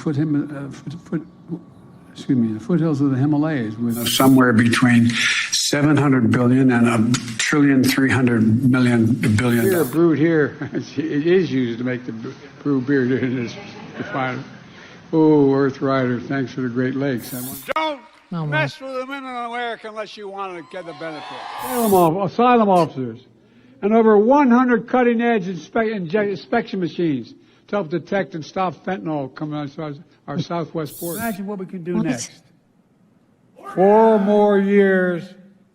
Pause. 4 more years. I really need the Archie laughing Bunker at that button.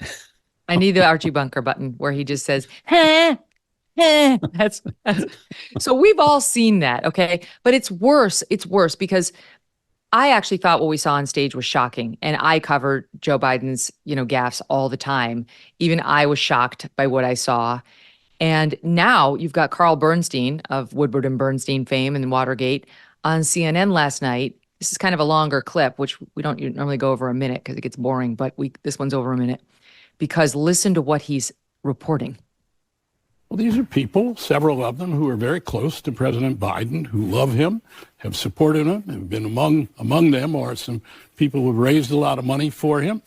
And they are adamant that what we saw the other night, the Joe Biden we saw, is not a one-off, that there have been 15, 20 occasions in the last year and a half when the president has appeared somewhat as he did in that horror show that we witnessed. And what's so significant is the people that this is coming from, and also how many people around the president are aware of such incidents, including some reporters, incidentally, who have witnessed some of them. In the last 6 months particularly, there has been a marked incidence of cognitive decline, and people I've talked to have all been to Ron Klain in the last year to say we have a problem. There was a fundraiser at which he started at the podium, and then he became very stiff, according to the people there, as if it were almost a kind of rigor mortis. This was set in. He became very stiff, and a chair had to be brought for him to do the latter part of the event. There is no question. I have heard for 2 years how sharp Joe Biden is in his national security meetings. He has special briefing books. So we're clearly dealing with two sets of one person. I mean, that is terrifying. 15 to 20 times where he's appeared as he did on that stage. Reporters have witnessed it too. Over the 6 months we've just experienced, there's been a marked decline that staff are complaining to Ron Klain, his former chief of staff and the guy who helped prepare him for the debate, that at a fundraiser he couldn't function and was frozen, rigor mortis-like. That's what a dead body has.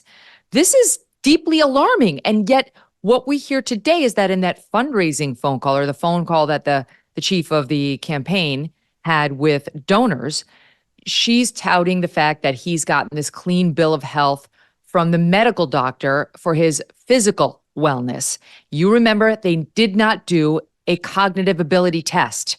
There's been, and by the way, Andrew, you and I both know if he actually were completely there and had no problems with dementia or any of the other types of dementia, whether it's Alzheimer's or there's a lot of different kinds, they would put out a medical report tomorrow. They would have a doctor examine him. The doctor would come to the microphones to settle down the clamor over last Thursday night and say, this is absolutely normal aging. He doesn't have any sort of a condition. We did a cognitive test. He passed it with flying colors. There's a reason they're not doing this. Yeah, I mean, for one thing, the donors are the same age as Biden, so they may not know what's going on either. But when you consider the usual discipline of the Democrat media complex, when you consider how carefully they march in line, how they use the same words all the time. He's sharp. There's nothing, he's all sharp there. As attack. He's sharp as attack. And they all say the same things. When you consider that that's starting to unravel, because guys like Carl Bernstein are not going to let their reputations go down the drain with Biden. Joe Scarborough he's kind of stuffing his reputation into the compactor. But a lot of these guys are starting to say, well, I can't just go online when everybody can see the truth in front of them. So I think the donors are going to catch on. I think the party is going to catch on. I'm a little, I've been predicting that Biden was going to have to stand down for months, and he hasn't. So I can't say now, I'm not going to say now that he will, because he's clearly clinging to power with every ounce of strength that's in him. But at some point, this really does unravel, even for the left, not the left, but remember, most Democrats are not as far to the left as the party is. And they've got a second problem, which is that Trump is doing pretty well. Trump is a guy who uses hyperbole all the time. He doesn't speak very articulately. He speaks in vague notions. But a lot, their narrative after the debate was that, yes, Biden was off, but Trump lied. But the fact is, if you erase the hyperbole and if you erase the everyone is the best and everything hates everybody, that kind of talk that Trump uses, a lot of the stuff Trump said was true. Putin didn't take any territory during his presidency. It was more peaceful. There was more security at the border. All of the big points, his inflation was far, far better. And all of the big points that Trump made were true. And all of the big points that Biden made, that Trump had called Nazis, fine people, that he had praised Hitler and all of those were untrue. So you've got this very, very strange moment when the entire narrative that has been an excuse for the lawfare, it's been an excuse for the January 6th persecutions, it's been an excuse for putting, guys like Steve Bannon in jail. All of those things that they've been using kind of collapsed. The entire narrative collapsed. This July 4th, as we celebrate the birth of our nation, it's important to reflect on the freedoms our forefathers fought for. But today, these freedoms are under attack. Look no further than the treatment of President Trump and the lawfare we're seeing this year. That's why now more than ever, we need organizations that are fighting back. AMAC is the Association of Mature American Citizens, and this is more than just a senior discount organization. AMAC is dedicated to protecting conservative values and defending our rights. Just listen to the way they talk about themselves. In this ad copy, they're not afraid. They're ready to fight and to stand up for conservative values, unlike some other senior organizations, okay? You can learn more about how AMAC is actively fighting for your freedom by visiting amac.us/Megyn. By joining AMAC, you're not just becoming a member, you're becoming part of a movement. This July 4th, stand united. Join AMAC today and ensure that your voice is heard amac.us/MEGYN. Together, Americans can make a difference. Thanks so much for watching. If you like what you just saw, hit the subscribe button for more clips and full episodes.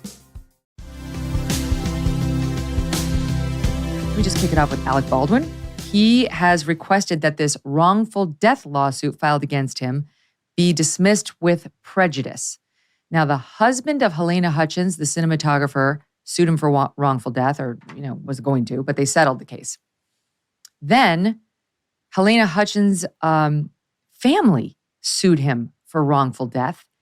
And that is why, Viva, he's claiming it needs to be dismissed. He's saying, I already settled the wrongful death lawsuit, as I understand it.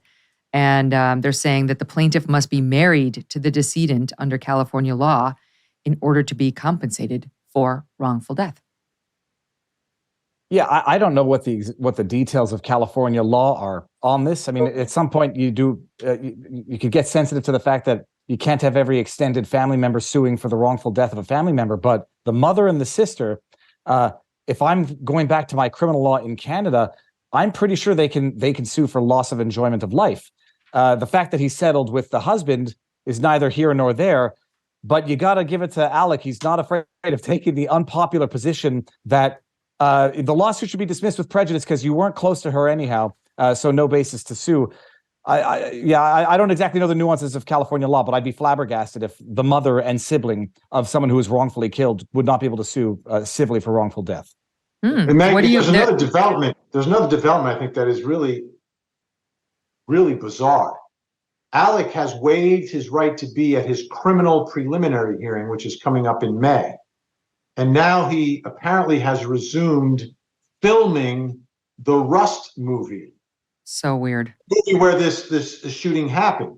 So he can't be at his criminal preliminary hearing for shooting and killing the cinematographer during the filming of Rust because he is going to be filming Rust.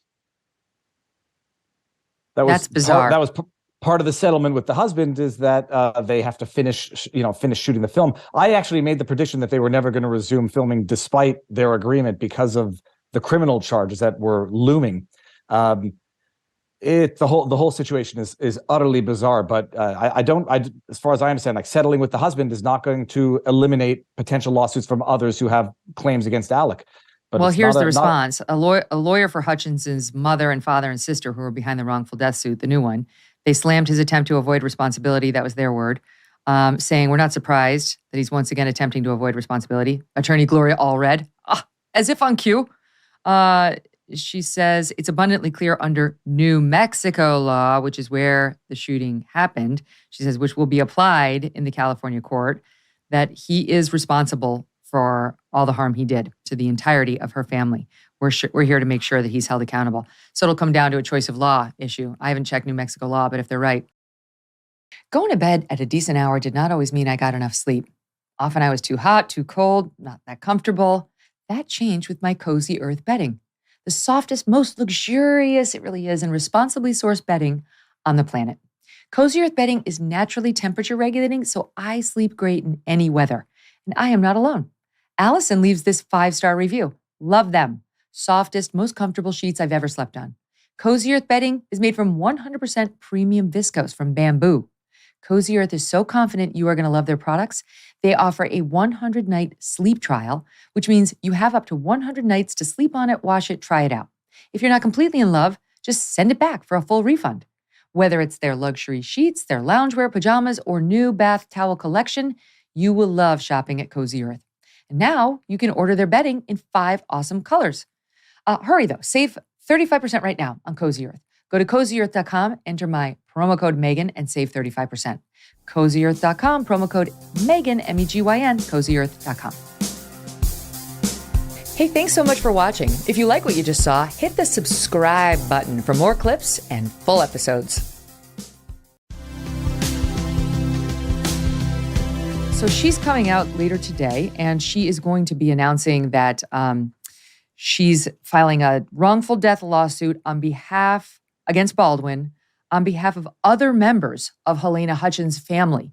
So Helena Hutchins' widow widower, Matthew, already sued Baldwin for wrongful death, and they settled it.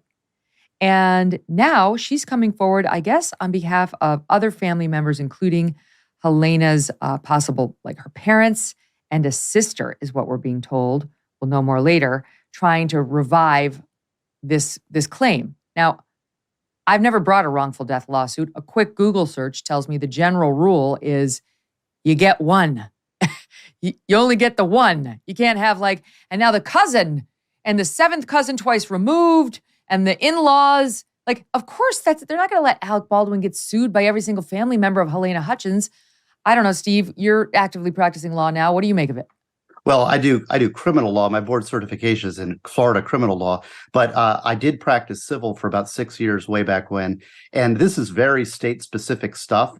And the question really is how far is the circle around the decedent? It's a civil suit. It's not criminal. So they're looking for money. And how many people can claim damages within the circle of the person that is killed? So, you might have a spouse and then children, and then is it sisters? Is it parents? Second cousins once removed? So that's going to be very dependent on the venue that the suit is brought. I feel like I don't know, because they didn't file this when Matthew Hutchins was filing his. So they're a little late to the lawsuit party, Vinny. If they had filed it at the same time that Matthew Hutchins filed his against Baldwin, we probably would have had a court consolidate them and made them all come to a resolution together. But it is an interesting question. What happens when the spouse files one, settles it, and the rest of the family is there saying, what do you mean? We lost someone too, and it's as a result of this guy, and we didn't waive any claims, and Matthew Hutchins couldn't have waived claims on behalf of the parents without their permission. So it does kind of raise an interesting issue. It does. But, when we think of wrongful death, I mean, the purpose of wrongful death actions is to take care of the people who were depending upon the person who was wrongfully killed. And in this case, obviously, it would be the husband. It would be her child. I mean, that is very straightforward, very obvious. Now, the parents, what level of support did she provide to her parents? Was she providing them financial support? Was there the emotional support? Did she give them gifts? Things like that. I mean, the amount would be much less if there is liability, but I think they're going to run into some troubles here. Then when you get to a sibling, what was the nature of this relationship between the siblings? Did she take care of her sister? Was her sister dependent upon her? I think you've got to create that actual monetary, because a civil lawsuit ultimately is about money, the actual monetary dependency between the parents and the sister and Helena. And I don't know what that relationship was like. Obviously, they're missing something emotionally and things like that. But when it comes to wrongful death, in many states and California, they lean more heavily onto the actual damages, right? What did this cost the family? What was the actual monetary loss? Because you got to put a dollar figure on it. So that's really, I think, what the case is about, and that's already been taken care of in the civil courts. This is going to be a tough one, but I will say this, Megyn, I have to disclose this. Gloria Allred at one time was my anchor-in-law because I co-hosted a show with her daughter, Lisa. So that would make Gloria Allred my anchor-in-law. So I always believe in her and stand up for her. She was a great anchor-in-law. Oh, I love talking to Gloria. Don't get me wrong. I've done a million interviews of her over the years, and she's always interesting. And she really has represented a lot of real victims. But the list on the other side is long too. Okay. Yeah. Let's move on. I will say this: where the pockets may be deeper than the level of actual damage for these particular litigants, if you know what I mean. Right? Well, honestly, because it's going to be insurance. It's probably less than how deep his pockets are. It's going to be handled by insurance, the insurance company that was backing up Alec Baldwin on the set of this movie. So it shouldn't be his money at all, really, unless he's already tapped out in the settlement with Matthew Hutchins. That's the question. Question. That's the question. Remember how fun cereal used to be when you were a kid? And how boring and bland adult cereal is? Like fiber. There's nothing but fiber.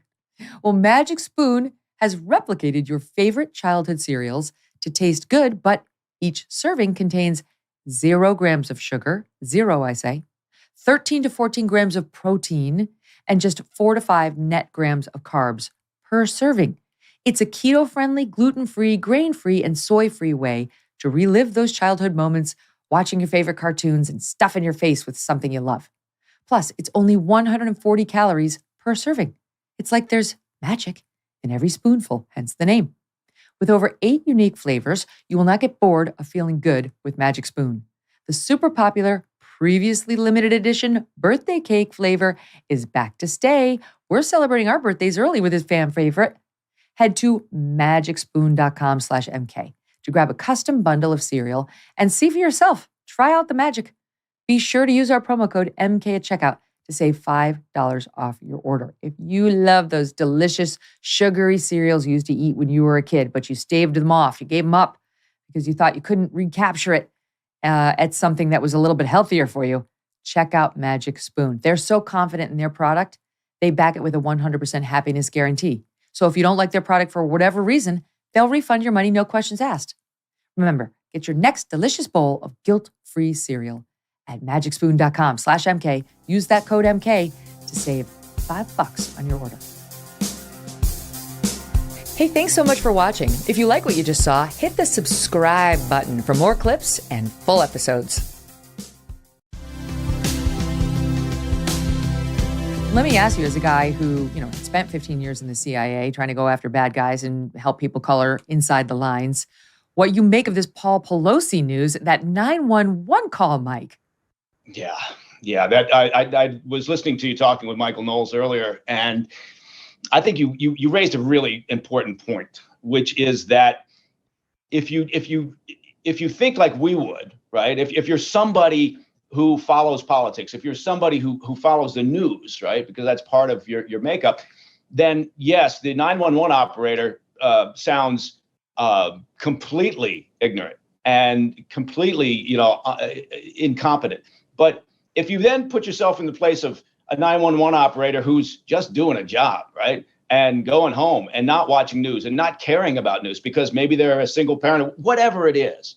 So I think when you said maybe the operator just had no idea who Pelosi is, and then certainly when he mentioned the Capitol Police, that wouldn't ring any bells. I think it puts it into some context that is maybe a little bit easier to understand. So I'm being too hard by calling her a moron because I'm like, do you need police? He's like, he's telling her in every way he can, yes, I need police. Like, she just wasn't getting it, Mike. Well, but the very, and so I refrain, I hold judgment on whether she's a moron or not. But I have seen a real variety of abilities when we're talking about law enforcement, and we're talking about the intel community, and we're talking about government, and we're talking about politics. They're all over the map when it comes to their abilities, their training, and that's part of the problem, which is what we always talk about when we talk about law enforcement. How can they do their job better? You know what? You need more and consistent and thorough training, and that includes somebody like a 911 operator who's really at the pointy edge of the spear when it comes to conflicts. When this guy, he says, he's looking for my wife, Nancy Pelosi. He's waiting. I told him she won't be home for days, but he wants to wait. And then says, is Capitol Police around? They're usually here protecting my wife. No, this is San Francisco police. Then he says to the assailant, I don't know. What do you think? What do you think? And says, he thinks everything's good. I've got a problem. And she responds, okay, call us back if you change your mind. Come on. Yeah. It's indefensible. Yeah. No, you can't. I don't disagree with the fact that it sounds really bad. I'm just saying that I'm not surprised sometimes when I see a level of incompetency because it's based on a lack of knowledge or training. And I think that's what we're looking at here. But you can imagine Pelosi, and I think Michael Knowles mentioned it, says he kept his composure in not just saying, what the hell? What do I have to say to you to get you to respond properly? And, can you imagine? And then, then you have to wonder, what was the response? What was advised to those responding officers who showed up on the doorstep, right? What was their brief before they showed up based on that call and based on the 911 operator's interpretation of that call, right? So, but I'm just going to guess. I am going to guess that your average cop who opens the door, and they should have known that it was Paul and Nancy Pelosi's house. If they didn't, there was another system failure. And you see the Speaker of the House, her husband, standing there with an assailant who's holding a hammer. It's not a good time for chit chat. It's not the time.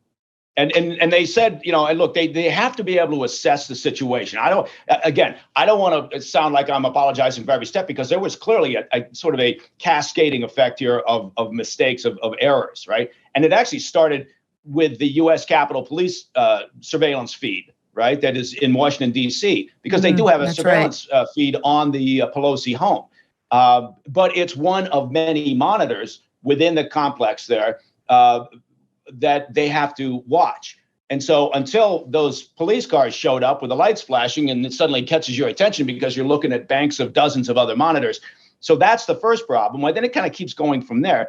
But with the police showing up, you can tick off in a handful of seconds the moment from the time that they spotted the hammer, right, to the time they said drop the hammer, to the actual attack.